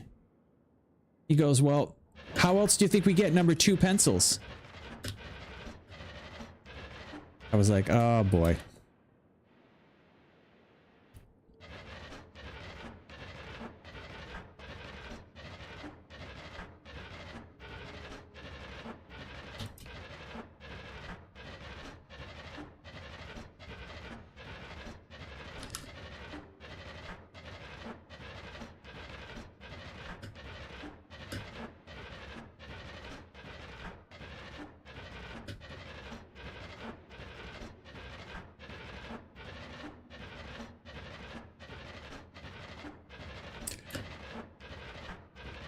Okay, so here we are back underneath where that water is. This is actually going to work out a little bit better anyway, because it's going to give us a little section to kind of roll the rest of this water out to.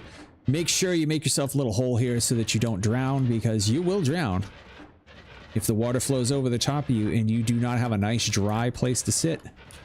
You will die. The young Skywalker, you will die. All right, let's cut that open.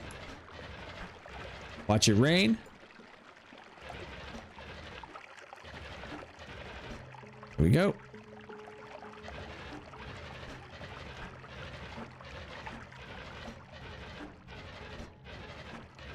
We can even empty this area out a little bit. Help it out. Dump this all into the lower level. I kind of dug up from below there, the coal mines there. Okay, so now we have our light on. Let's take a look and see if we can find the heart.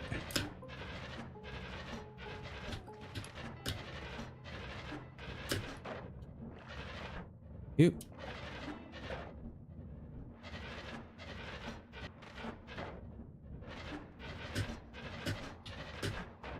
Got a little bit of a strobe effect going on here. Make a few people dizzy, nauseous, upset, whatever. There we go. Oh, come on. We can get up in there. We can do this. Professional gamer, do not attempt at home. All right. So one of the hearts is usually down the bottom here. And then the other one is usually up in that top area, which I'll show you in a second. So let's... As you can see how completely dark it is in here and how difficult it is to see if you don't have at least some form of light.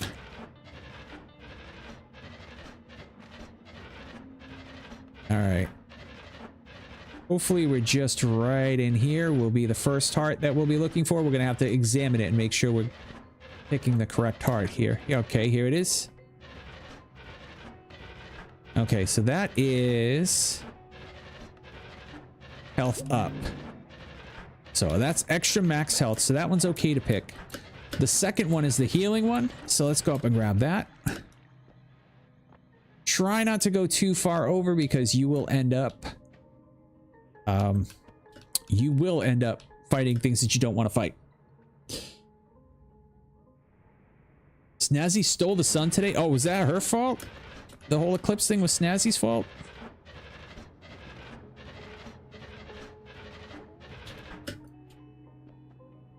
All right, so the other heart is up through here.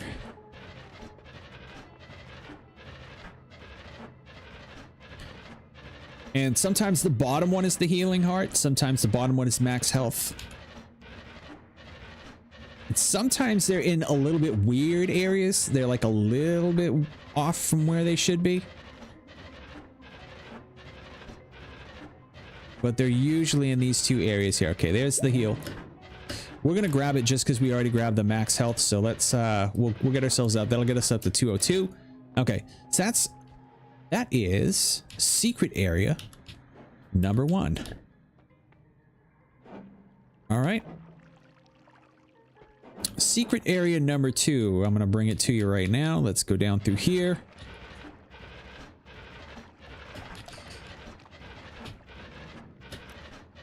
All right, here's the coal pits. It's the pits. We're just gonna kind of go across.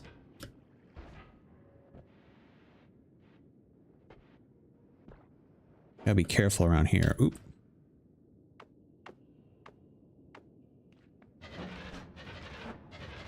Did I see the sun go by? We didn't end up having it be as drastic as it looked. You can see it on YouTube. I have a video with Patrick on it, and he's less than impressed, and I don't blame him because it really did not get as dark as you would have thought it should have. Okay, that is one of the teleporting mages. We're gonna have to be very careful. In fact, we are gonna hop up this way. Go around because I don't want to mess with one of those guys right now.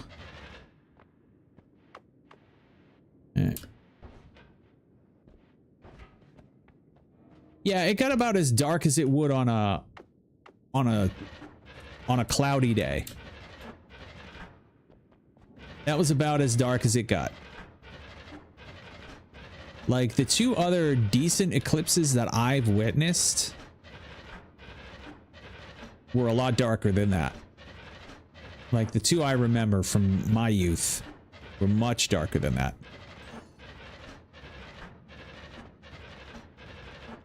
Yeah, we looked through the glasses and like honestly, there was literally just a tiny sliver left. There really wasn't much left, which is why I was kind of shocked at how light it still was.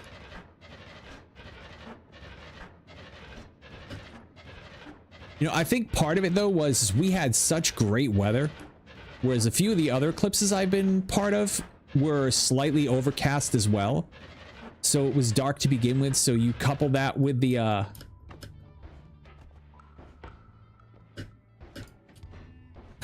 eclipse, the fact that it was overcast, and you end up with a really, really dark day. No, we were not in the line of the total eclipse. We had 93% total occlusion. I mean, 93% is a lot.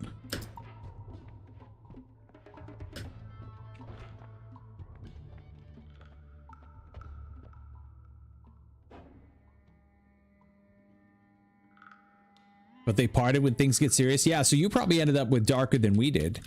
Because for us, it was sunny. It was super sunny out. Western Kentucky towards Louisville had the whole eclipse. Ooh. Yeah, no, we didn't. You had to go to New Hampshire or Maine in this area to get full. Like even Boston, I think, even just slightly north of Boston was 70. No, not 70. 97%. So it didn't get to full.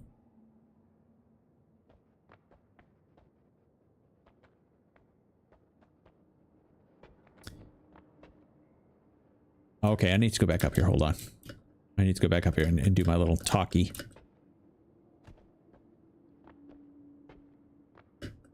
Okay, so if you go all the way over to the edge of the coal pits to where the brickwork ends and you dig through and dig yourself down, you can kind of go on a little tilt here, little angle.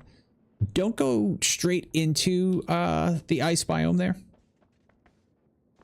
you want to go to the point where the ice biome ends, like a little further on. So come down over here and you will be in this spot here. If you go all the way over to where the wall is, and then you can kind of walk back a little bit and go right underneath. If you go straight down here, there are 2 wands to pick up. We've already picked up one of them, but there will usually be a wand right here and a wand right here. And they're 9 times out of 10, they're pretty decent. They'll have something relatively decent. And then from here, you can don't use the portal. That'll put you in a bad situation. The snow biome here, the ice caverns or whatever it is, the third biome, it's just a bad place to be. It's like the reward for the high risk of the enemies in it, like the Ukos and all the rest, just not a great place to be. And then from here, you can actually go into your next area, but I want to show you. Actually, we'll do it this way. Yeah, we'll go in. You get your stuff over here. You could, in theory, dig straight through here, but then you're going to upset the gods. So I'm going to show you kind of the workaround here for it. We'll come back for some of these wands in a bit. I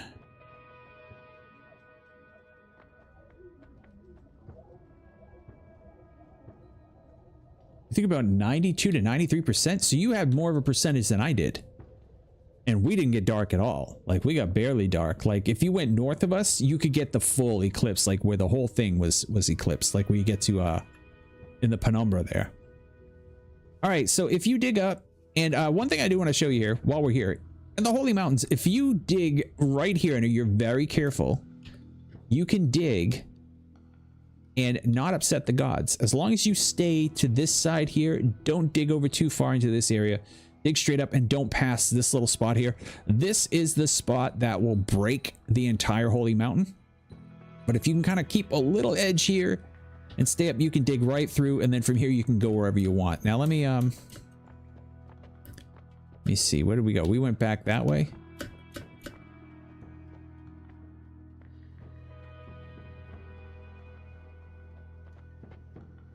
I'm trying to think of if we have an easy way to get there.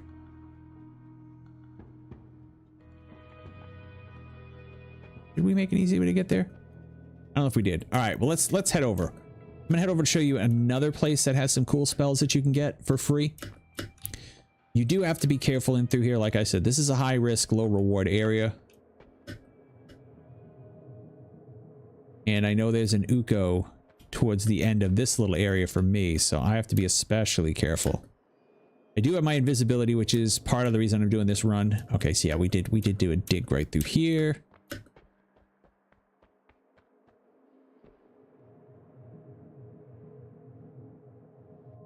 And down through here. Okay. Just so you can see. All right. Oh, stuck.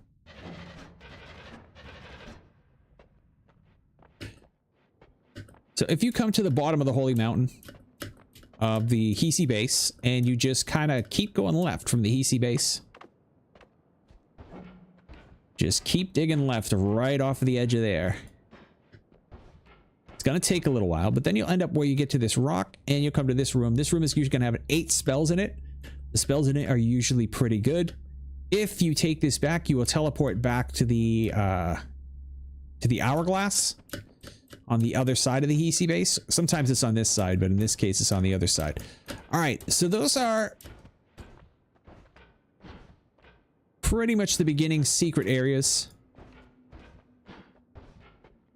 One other thing that, if you're just beginning in Noita and you don't know this, I'll show you one other quick thing that you might not know.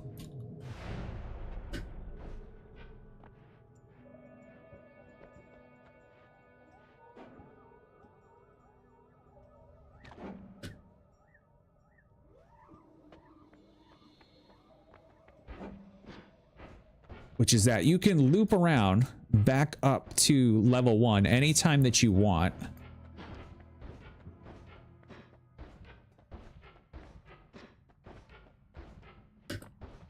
Trying to get this teleport to pop off in these little tiny corridors is always maddening.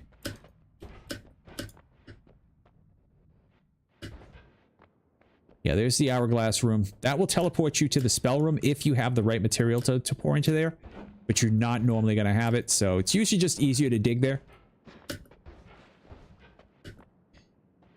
All right, let's go up this way.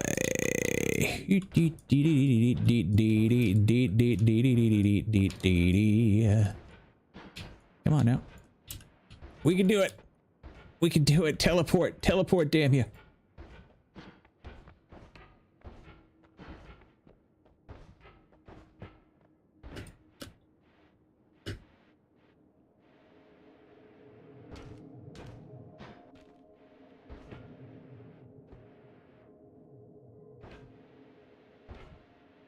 They really should work on the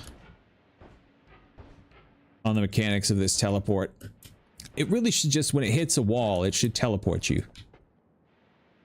But it's almost like it has to have a clear line. I think I have warp cast though. I think I could have probably put warp cast on this.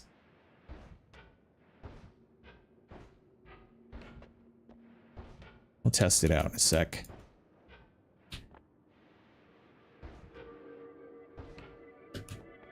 I know long distance cast would probably work, but warp cast might work with it as well.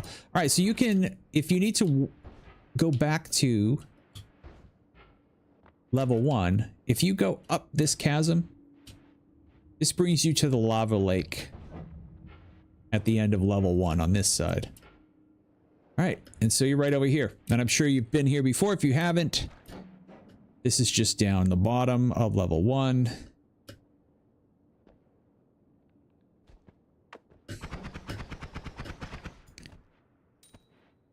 So if you do need to make a loop around for any reason, especially if a lot of times you'll end up breaking a holy mountain and you'll only have like this holy mountain will be the only one that you saved for some reason or whatever, you can always loop back around and come back up to here. Okay, so we saw a couple of secret areas. One, we have the heart area in the collapsed mines, where you can go and you can get a max health up and you can get another extra heal if you need it. We have the wand area, which is way down the bottom of that chasm at the right end of the ice biome. Dig straight down where you see those little islands. When you have that corridor that heads up, you can dig straight down. You got 2 wands that are going to be there. And left of the holy mountain of the Hiisi base is going to be a room with 8 usually powerful spells. Sometimes you can get Greek spells. Sometimes you can get divide by spells if you have those unlocked.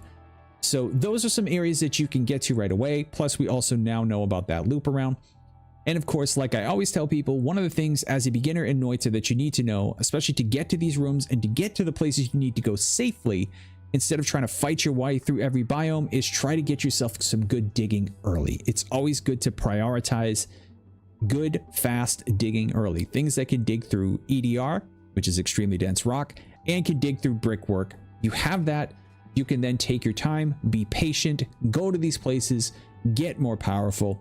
If you're still not powerful at that point, then you're going to have to do some more digging around, find places like the infamous Walmart. There's also another place that you can go if you're really low on gold, which is the gold room. You can look that up. I might do a video on that. In fact, maybe we'll do that right after this. I'll do a quick tutorial on how to get to the gold room. But that's it. That's all you got to know to move forward with this. Thanks so much for watching, guys. Appreciate you. And we'll check you out. Like and subscribe. Thanks. All right. What time is it? Is it midnight? Oh shit, it's 12:30. All right, so I said that was all I was going to do for tonight, right? Yeah, that was all I was going to do.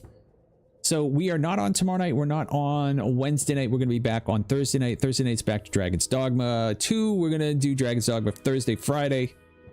Saturday, maybe back to Noita. I don't know. We'll figure it out. We'll see what we're going to do. But we're also going to release a few more videos on YouTube this week. We got to really push on this YouTube stuff, guys. Got to push on this YouTube. Got to all right. And don't forget, hey, listen, guys, if I'm not on, there is a treasure trove now of under the live section of YouTube of VODs that, you know, Twitch VODs suck.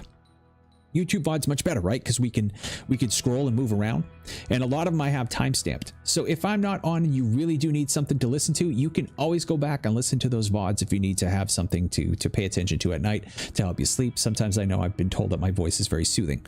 Or if you miss a broadcast, feel free to go on the YouTube and take a look at those as well. And that goes for you as well, YouTube. If you're watching this as a VOD, go watch the other VODs as well, because I didn't drop YouTube off the curb yet either. I forgot to shut them off. CLB ASMR. Yeah, that's, you know, I thought about that. I mean, is that something people would want though? You know, I don't want to waste people's time. I don't want to turn people off. I don't want to do a broadcast that people are gonna show up to and be like, oh crap, you freaking reading from a book. But I had thought about, like, I could get Fellowship of the Ring out right now, and I could read you guys Fellowship of the Ring for 2 hours and help you fall asleep. Is that something people would want to listen to though? You know, I don't know. Not sure.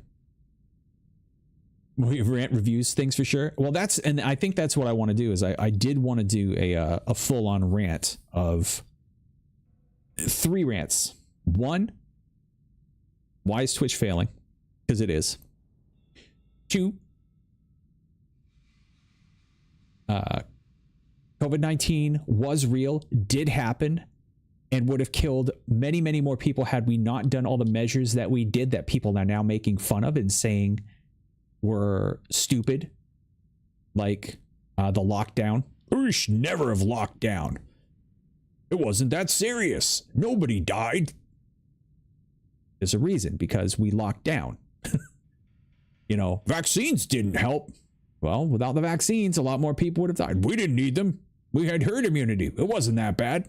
So I want to do my rant on these people that really want to be COVID deniers. That's my other one. And then my last one is going to be on echo chambers and people who, how society has basically become self-indulgent in the fact that they do not want to admit that other points of view deserve to be respected, possibly even listened to.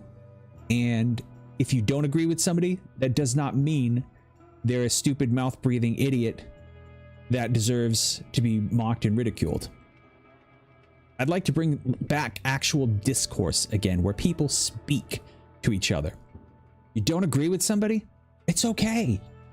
It's okay to have a disagreement with somebody. You don't have to ruin that person, cancel the person. You know, if people have a disagreement about even these really, really, really important issues out there, it's okay to disagree about an extremely important issue and to still be civil, nice, and maybe even like a person that you don't have the same views as.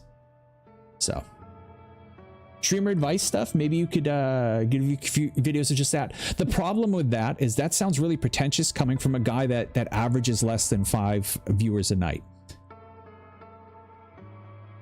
Bring back the 1960s style debates. I'm not even talking about like debates necessarily. I'm just talking about like people being able to sit in the room. I'll give a very, very quick example.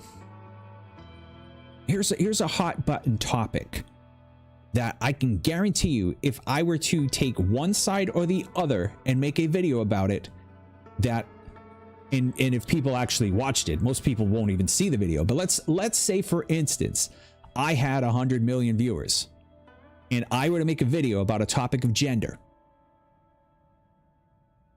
If I were to make a video about a topic of gender and I took one side or the other, or even slightly favored one side over the other, I would have people angry, flaming, screaming, yelling, name calling, and then other people would pile on to name call those people things to try and defend the position. There would be fights about it. Listen, it's okay if people don't agree with on a complicated issue like gender. It's a complicated issue. It's okay to disagree about it. We don't have to turn people into Nazis, fascists, haters, phobics. No, it's okay to disagree about an issue like that. There's a lot of nuance to it. It's okay to disagree about things like that. It's okay to disagree about rights, as far as people's rights to do what they want with their body, whether it be vaccines or whether it be abortion. It's okay to have a differing view with somebody and not hate that person because they don't believe what you believe. It's called being human beings. We're not designed to agree with each other. And you may feel you're right, and that's okay. You may even be right. But being right does not mean that the other person deserves to be shit on, or hated, or mocked, or called an idiot, or treated in a hostile way. These ad hominem attacks that go on are sickening. And that's something that I'd like to do. They got to do away with it. Yes, eliminate ad hominem attacks entirely. Like, I honestly think, you know, just getting 100 follows or 50. Well, this is true too, but I mean, you know, follows mean nothing on Twitch, and I could do a whole thing on what means something on Twitch and what means nothing on Twitch. And honestly, right now, even average means nothing on Twitch because it's made up. It's made up numbers. But yeah, that's the whole thing that I don't understand is why people feel like if you disagree with something, if you're very passionate about something and you disagree with somebody on it, why be a bad advocate for that? Why be a hostile name-calling troll about it? Why make people disagree with you more? Why make your position, why make your side of the issue look like hostile freaks about it? Everybody needs to back up, take a look, and realize it's all right to not and to not be able to agree. If you can't come to an agreement with somebody, that's fine too. That's fine. It doesn't mean you can't like the person. It doesn't mean that you can't be kind to the person, that you can't be civil to the person. As somebody who's looking into streaming, well, somebody who's never done streaming, you know, but that's the thing is like there are, I guess what I'm trying to say is there's probably thousands of videos on how to on streaming advice coming from people that are a lot more qualified than me, a lot more well-spoken than me, and might even have better advice than me. Whereas if I'm to put a video up like that, it's like me saying I know what I'm talking about when obviously I don't. Because if I knew what I was talking about, I'd have at least, like, if I had 50 average of 50 viewers a night, I'd be perfectly comfortable talking about it as a small streamer. I don't know, maybe I'm looking at it wrong. Maybe I'm looking at it and thinking that an average of 5 viewers a night, 30 people stop by a night about to watch the stream. Maybe I'm looking at it wrong. Maybe I'm looking at it as in like that's not a lot, and maybe that is a lot. Maybe that is a lot compared to what a lot of people who are scared to start streaming would look at that as in like, wow, that's really good. But I look at it as in like, that means I'm not qualified to speak on that sort of subject. YouTube, I think I'm a lot more qualified to talk on. I break every rule on YouTube as far as like what you should do on YouTube, and I do fine on YouTube. My YouTube channel actually is pretty freaking good for a small content creator. As far as like what it does, I average about 7,000 to 10,000 views a month. And 90% of them are new views. So I'm rolling on YouTube. I'm doing pretty well. So YouTube, I'd feel better about it. But yeah, your channel is pretty successful. Most of the streamers I watch have around 100 follows. Yeah, but how many viewers do they have? When you bop in, how many viewers do they have? Like, if I had 100 followers, but I had 30 viewers in here right now, I would consider that to be a much more successful streamer than somebody with like, I've seen streamers with 1 million followers and they have 2 viewers. Like I said, followers on Twitch is nothing. Followers on Twitch is almost completely meaningless. Yeah, I could definitely do it. I could definitely look into that. Maybe I'll do that. Maybe I'll make it. Maybe first I'll do a what's wrong with Twitch video.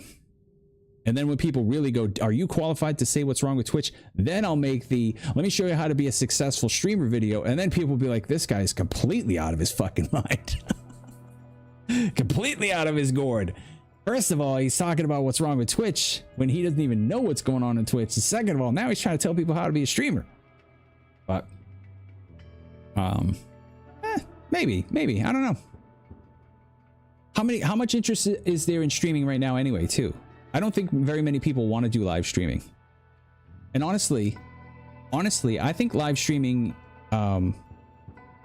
is the less desirable out of content creation. I think most people would find YouTube to be a lot more fun.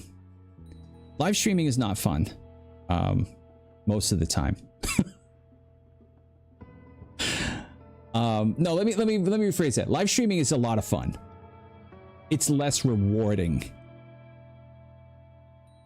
if you're going to go the content creation route. If you're looking to hang out, meet some people, have some laughs, and have a reason to talk, because this is basically the reason that I stream is because I talk too much. So I'm going to be talking when I play the video game anyway, so I put the stream on because at least now I don't look like a lunatic. Because like, oh, I'm streaming, I'm talking to my chat. Even if there's nobody in chat, you'll see there'll be nights where nobody's saying anything in chat. There's one viewer, and I'm still talking as if there's 50 people in here. But that's just how I am.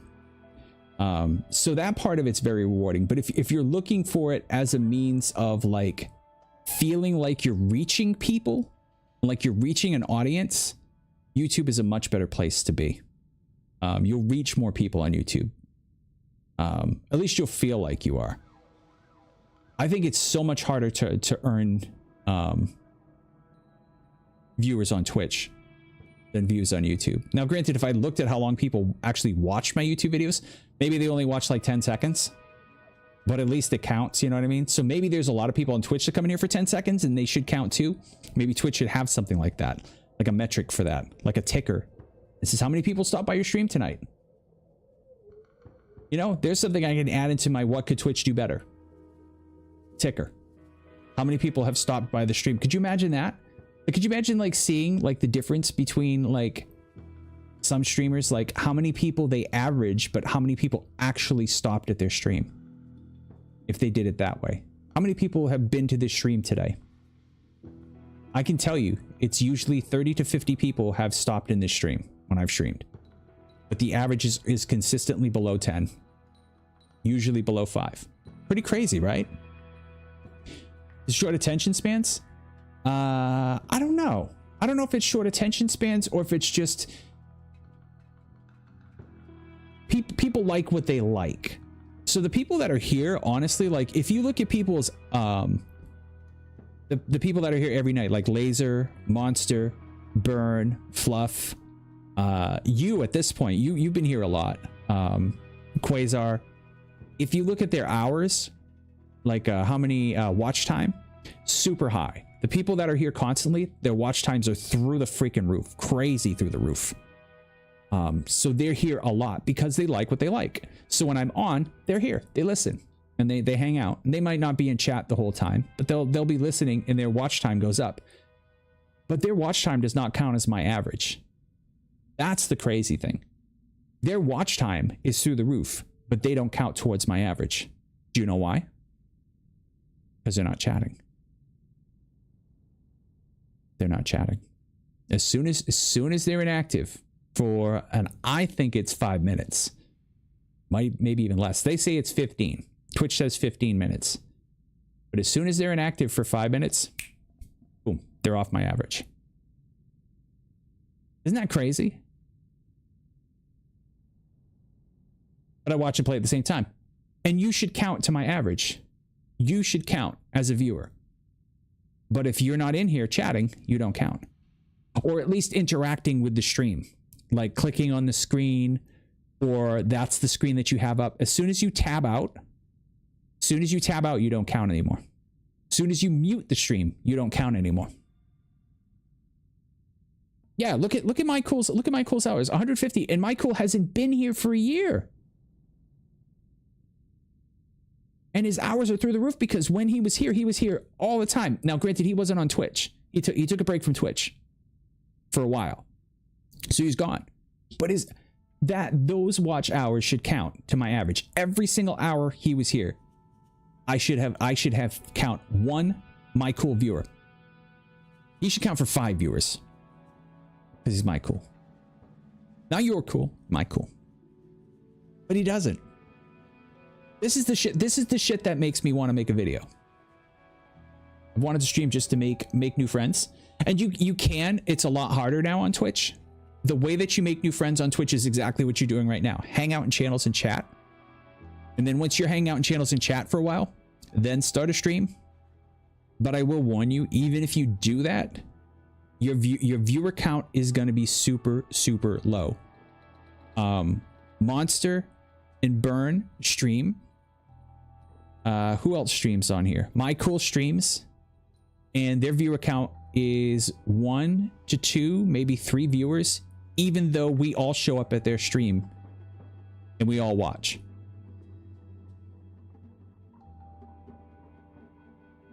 So it can get very depressing, you know, and a lot of it has to do with the fact that, you know, we'll go in and we'll hang out. Like I'll hang out on my Cool stream, but a lot of times I can't chat because I'm dealing with my kid. So I'm sitting there, I'm having to deal with my kid. So my Cool stream is up. I'm doing something. Now I don't count. So what does my Cool see? My Cool sees 1 viewer. Doesn't get my viewers account, doesn't get Monster's viewers account, probably doesn't get Burns if Burn is in there.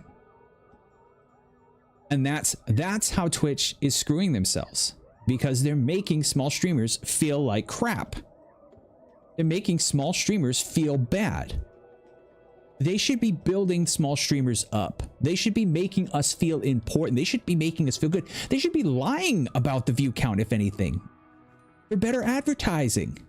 Look, advertisers, you were on this stream with this guy who had 15 viewers. That's what my viewer count should say, is 15 average. 11 minimum. But Twitch wants to squeeze it down. Why? Because when it comes time to dole out the money, they want to be able to say, you don't average high enough. Stupid. Stupid. Their revenue needs to be coming from advertisers. And they need to be paying the streamers. And they need to be grooming up-and-coming streamers, making up-and-coming streamers feel important, nurturing talent. You get better at Twitch when you get confidence. You get confidence by seeing results. You get results by seeing numbers, and you get more numbers by having people in your chat. When you have people in your chat, you get pushed into recommendeds. When you get pushed into recommended, more people will stop by. I used to get pushed into recommendeds all the time. I don't anymore. I am never getting, when I ask people, how'd you find me? It's never recommendeds anymore. Used to always be, oh, I saw you on recommendeds. I wanted to watch Minecraft, and you were like one of the 5th ones on the list. Crazy. Average about 2 to 3. Yeah. You don't expect much? I sort by lowest views first. I want to support my small guys. And that's great. That's great. But there are so many of us. There's so many of us. And they jump us all down to 1 or 2. So even you can't find the people who really are struggling. You might go into a stream where it says there's 1 viewer and there might be 6 people chatting in there. We've had it happen in here. We've had it happen where I've had 5 people chatting and my viewer count says 1. 5 people chatting for 20 fucking minutes. This is why I need to make the video, because this is something I do feel passionate about. Get up to 20 viewers when I stream, but they don't count. Exactly. Why would Twitch want to make my Cool feel like he's got 2 viewers when he's got 20? Yeah, that's crazy. That's crazy. And it used to be Twitch Tracker, which is a website that tracks it, used to be a lot better about it, but now I think they now tie into Twitch's API, and I think the numbers are close to identical. But I used to go to Twitch Tracker and I would check my average for a night and I'd have 11, and I'd check Twitch's average, it'd be 4.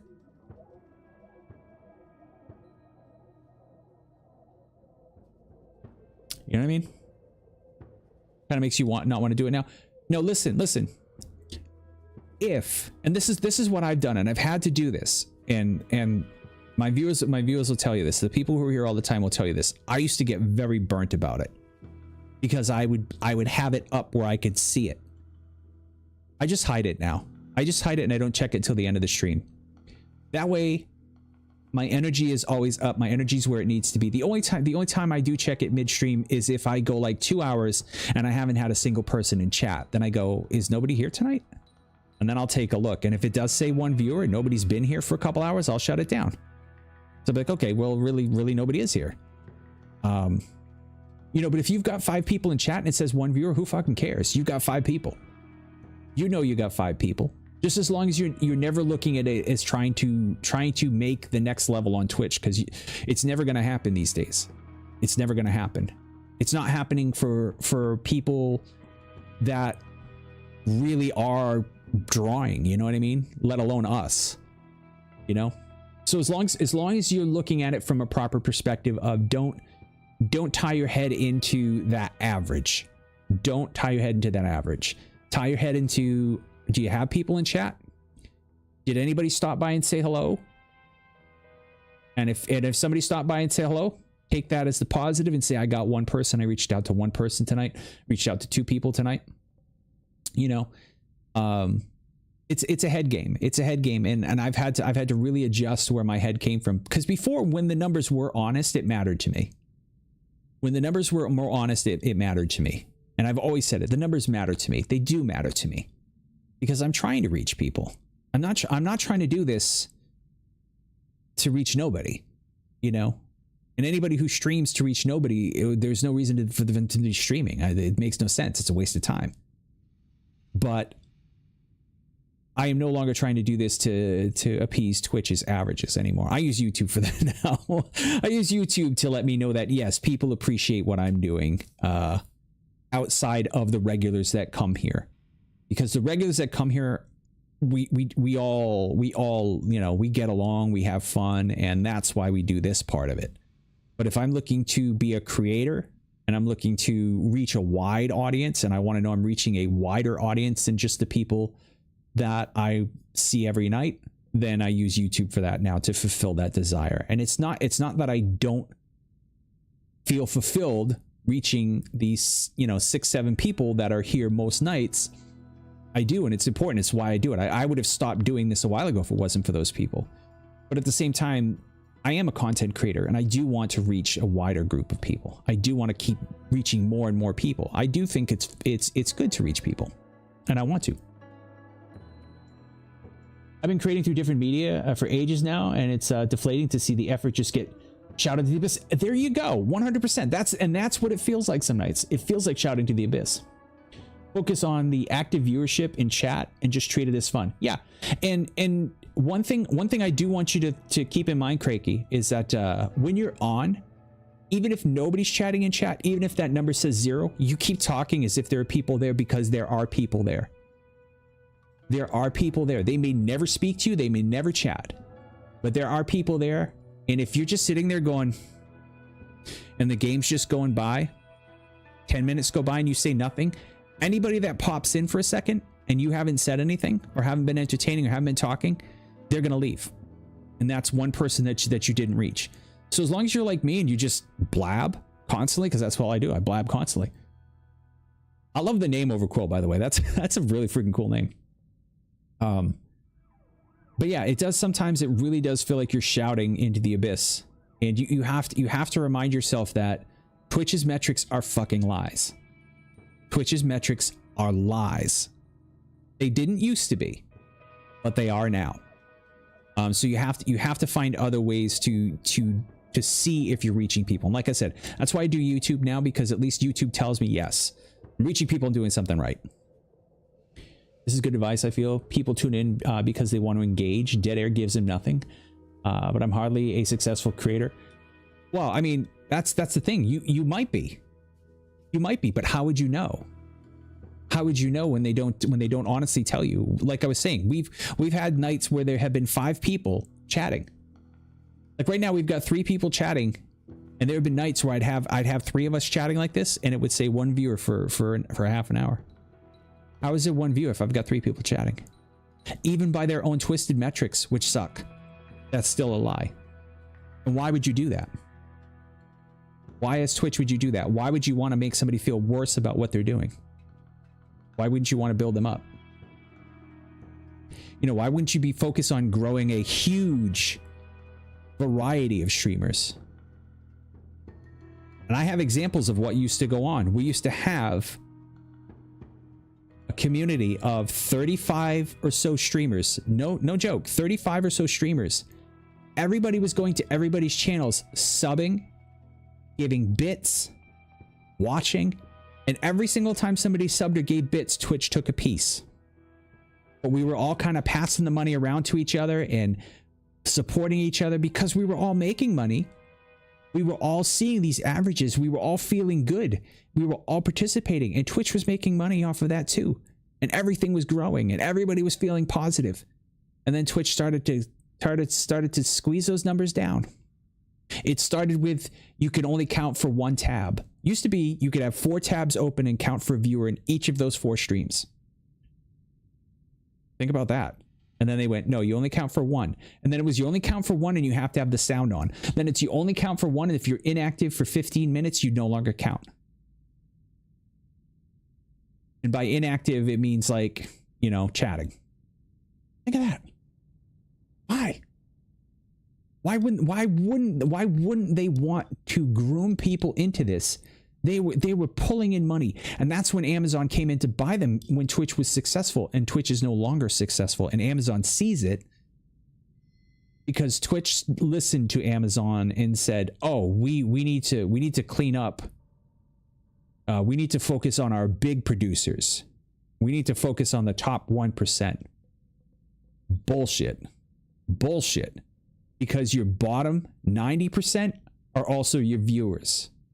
And you lost half your viewers because when they didn't want to stream anymore, they fucking peaced out and they stopped watching as well. They stopped donating, they stopped gifting, they stopped subbing. They did it wrong.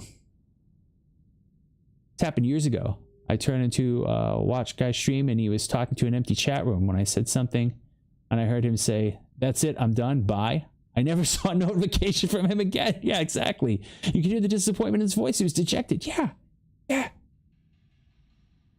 Not only did he peace out on that stream, but he never watched. I bet you he never watched another Twitch stream in his life, because every time he watches a Twitch stream now, it reminds him of that feeling. You know? They had the perfect, and I hate to say it, it was a racket. They had the perfect racket going, but we didn't care because we were happy. We didn't care. We were happy, and when we were starting to succeed. They had all these incentives too, where you used to be able to. They started a pilot program where you could use channel points to boost your favorite streamers' visibility. You could save your channel points and then start spamming this button that would, once a day, each viewer could drop 10,000 channel points to try to push you into the recommended list. And they got rid of that. They got rid of it. They used to put small streamers into the recommended list. They used to every once in a while surprise somebody by putting them on the front page. Take a small streamer, random small streamer, sneak them onto the front page and go, guess what? You're on the front page, baby. How do you feel? And there would be all these clips that would be out there, these wholesome clips of the, oh, I can't believe this. What's going on? Why is everybody here? This is so awesome. Thank you so much for coming by. Thank you. Oh, thank you for the subs. Thank you for the follows. Wow, I'm on the front page. This is great. And you know what everybody thought? I want to do that. That don't happen no more. It was a fairly poignant moment. I saw the moment the guy just punched out. He just clocked out. Absolutely. Maybe not give a frack, but how entertaining are you if you don't give a frack? You know, you still have to give a frack about it. You still have to. But you have to do it realizing that they're lying to us. Now, that being said, they're also giving us the only free streaming service out there worth a damn. Okay? We're not paying them a cent. And we're using their bandwidth to reach potentially thousands of people. Can't thank them enough for that. Because God knows YouTube's visibility for live streams is crap. Everything else YouTube does, I think, is great. Well, shorts are kind of eh. But YouTube's live stream visibility is crap. Twitch has at least has high visibility, and at least is king in the space, and lets us do it for free. When in all honesty, I'm surprised they still do, and I'm surprised they haven't started charging. Small membership fee, right? $5 a month membership fee. Stream all you want for $5.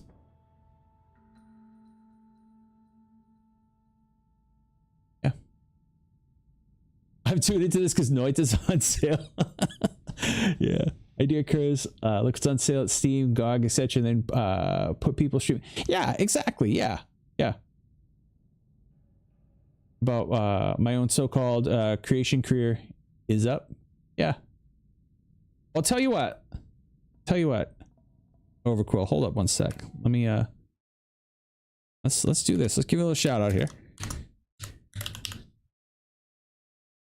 Give you a little shout out. Let me hop on over and give you a follow. One sec. Did it? Wait, is it doing it? Or are you on YouTube? Hold on. Why is it not going over? What are you doing? I punched out ages ago. Damn it. Ah, well. These rants are gold. But see, that's the thing is, you know, and I'm wondering if maybe what I should do, because like I said, I've been trying to do this rant for YouTube for a while. The Twitch rant about YouTube. And maybe what I need to do is go through this rant and just cut it up. Cut it into pieces and put it out there. Appreciate the shout out. Not a problem. Hey man, you know, I'm telling you, it's like I'm saying, I think everybody who wants to be a content creator should give it a shot. It's just a matter of, it would be nice if Twitch went back to their 2020 position on small streamers and really was out to support us. Really out to support us like they used to be. They really had some cool stuff that they were doing. When they came up with the affiliate program and then gave us our own 5 emotes, that was cool. When they gave us emotes for bits and then they increased the emotes that we were getting, when they started giving us channel points and ways to use channel points, they started giving small streamers all these little tools to help them and to make them feel appreciated, make them feel like they're growing, you know? Then the first mistake they made, they took the music away. Now DMCA came in and started stomping all over Twitch, and Twitch caved. Twitch did not need to cave. They have a radio license. They are licensed to broadcast music. Same way Spotify is licensed to broadcast music. The same way that any other streaming service, same way YouTube is licensed to broadcast music.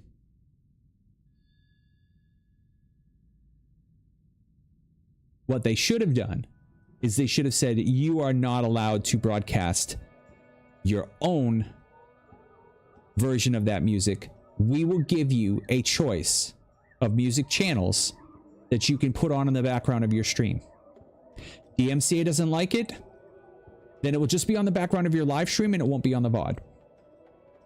They were perfectly capable of doing this. They had the technology. They had a thing called Twitch Sings. They had the ability to do this, and they had the legal standing to do this. You know why they didn't? It was too much. Thank you for the follow, by the way. Appreciate it.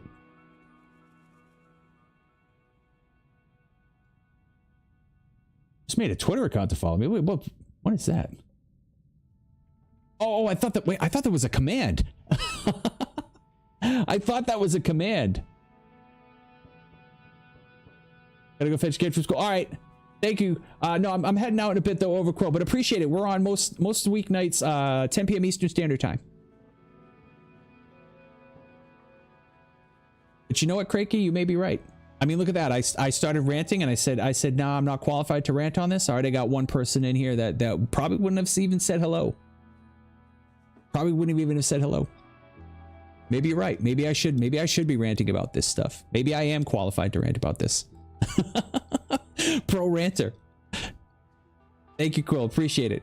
Yeah, he basically, Craig, he was saying, yeah, go for it. I'm like, nah, nobody wants to hear me talk about this. I ain't nobody. But maybe, I don't know. Maybe it takes a nobody at this point. Maybe they need to hear from Mr. Nobody. Maybe Mr. Nobody hasn't said enough. Yeah, but it's 1 o'clock. It's 1 o'clock in the morning. I like doing the rants, and I think the rants would be popular too. And that's what I really need to be doing with the VODs. Is I need to be cutting more of the good segments of these VODs up and putting them back up as pieces on YouTube. That's what people like Asmongold does. That's what like Moist Critical does. They cut these things and they put them in there. I have over 15,000 channel points and there's nothing to do with them. That's part of the problem, right? Imagine if they gave us things. I contribute to a fairly popular automotive publication and the grind is hard. Oh, geez, yeah. Fairly popular automotive publication. I wonder if it's Road and Track. The Road and Track or Track? Oh, what was it? Is it Road and Track? I'm trying to remember. There used to be like I used to subscribe to all those magazines. Popular Mechanics, Car and Driver. Oh man. Oh, it's Australian? Okay, never mind. I think I might make a YouTube video. Honestly, I think YouTube does a fine job with promoting people that don't have a pot to piss in creative wise. They do a fine job. I mean, you have to do a little research. You have to understand what to make for a thumbnail, what to do for a title. You have to put tags in the video, and you have to make something that is useful to people. That's the only way you have to think about it. It's like, what can I say that is useful, that is worth a minute of your time? I think part of the problem, wheels. Ooh, I'm gonna check it out, man. A couple just to see if I can get more chatters in my don't expect people to come from YouTube to Twitch. They never do. They never do. They never do. I'm pretty good at Vampire. You know, and you could probably put some. What you want to do is you want to take simple ideas that have big impact in a short period of time. I'll tell you my 4 best videos. One is the 400 quadrillion damage wand for Noita, because it's an easy wand to make. You can make it out of wands that you find on most runs. Like, you got a good chance of being able to put this wand together. And the video's short. And it's huge impact. 400 quadrillion damage, when a high damage wand is 1,000. There's that one. There's one is a comical one of me making a very powerful wand that kills me, which is funny. The other one was finding acid bite early in Shrouded, which was a super overpowered spell, but hard to get if you weren't able to complete the quest. So if you couldn't complete the quest for it, I found a way to get it without completing the quest, and it was easy. And then the other ones are like Noita videos and a building video for Enshrouded. So if you find stuff like that's what people on YouTube want. Take care, Overquill. Thank you so much. Popular for Australia. Love it. But here's the mistake I find people making. Like, I have a friend, a YouTube/Twitch friend. We've known each other for about 3-4 years. He makes wonderful YouTube videos. They're well done. They're thoughtful. They're interesting. He's articulate. He's an attractive lad. But the videos themselves are not very useful. You don't get anything out of them. You know what I mean? Like, you do if you're looking for something beautiful, well thought out, and you know, if he was already in that sphere of YouTubers that provide philosophical, deep meaning with a flair for the dramatic, if he was already in that circle, then yes, that would work. But because there's no practicality to it, the views are way down. Whereas if he had made something like a self-help video,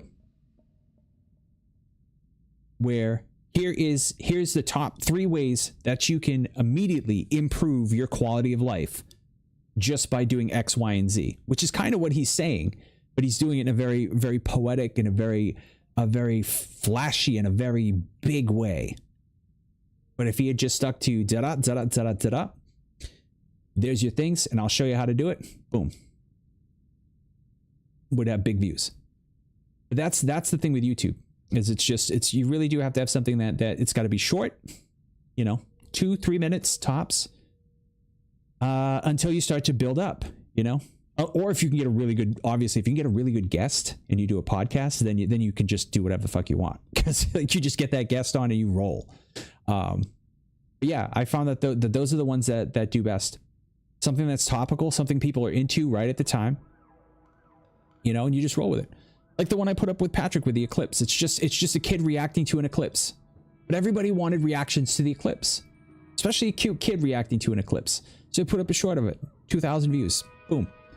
Got 12 subs in a couple hours, easy, super. Roll them out, And that's the other thing too. Don't work too hard. Don't work too hard. I got another friend that comes in here, spent almost a year and a half making a 45-minute video, super dense, wonderful video, greatly entertaining video, but put in almost a year and a half to make this. A lot of time and effort for very few views. Now, if you spend 45 minutes making a video, get very few views, okay, maybe it'll pick up at some point. But when you spend that long and you make a really long form video and it does nothing, you've wasted a year and a half making one video, when instead you could just be making a bunch of smaller videos and seeing what sticks. So that's my advice. If you want to try YouTube, smaller videos, experiment, play around, have fun, learn about thumbnails and learn about titles and learn about tags. Do your research first, because if you don't know tags, you don't know titles, you don't know thumbnails, like it's just, even if it gets to the recommended, people aren't going to click on it. And try to get to the meat of your video in the first 30 seconds. If you can, in the first 10 seconds, because then people will stick around. At least let them know when the time is coming. Put timestamps in the video, or there's lots of stuff you can do. You know what? I don't think we should try so hard. That's another thing too. Yeah, don't try too hard. Don't try too hard to make it big. Just think, what would be cool? What would be cool for me to find? What would have been cool for me to find about this? Or like Warframe. If you got, not Warframe, Warzone. If you got some Warzone things, especially funny clips of Warzone, people love those. Easy enough. You throw them up. You can throw 15 of them up over the course of a week. One of them might hit. That's what it is. Maybe I should be doing this shit. Maybe I should be making these videos. Just exist and don't think too hard. Exactly. Maybe I should be doing, maybe I just should be doing encouragement videos, or bitch videos, where I bitch about shit. I don't know. Think you should? Maybe. I'll have to think. I'll think about it. All I know is I'm having a great time. Ever since I started adding YouTube into Twitch, I stopped getting so mad about Twitch. YouTube has made me feel better. YouTube has been like, it's okay, baby, don't worry, you're gonna be all right. YouTube has been like my mom. Twitch has been like my dad, constantly. Nothing's good enough. Nothing's good enough. And if I got an A on a test, it really might as well have been a C. Whereas YouTube has been like mom. Most I've seen through the past few days. Wait, what are we on? We got 10 viewers? Oh, 7 right now. 7. That's still freaking pretty good, considering the fact that I'm not even playing a game. I'm just freaking sitting here bapping and fapping the whole time. 8, 9, 10. Yeah, it was probably up to 10 when Quill was here, when a few other people were. Yeah, it was probably up to 10. Plus we had a pretty good, when I didn't play a game the other night, we were up at 7 to 8 that whole night. I don't know, maybe you're right. People want to hear the rants and raves. Yeah. People just want to see somebody that's passionate. They just want to see somebody that cares, and that cares about something they care about and is willing to voice it.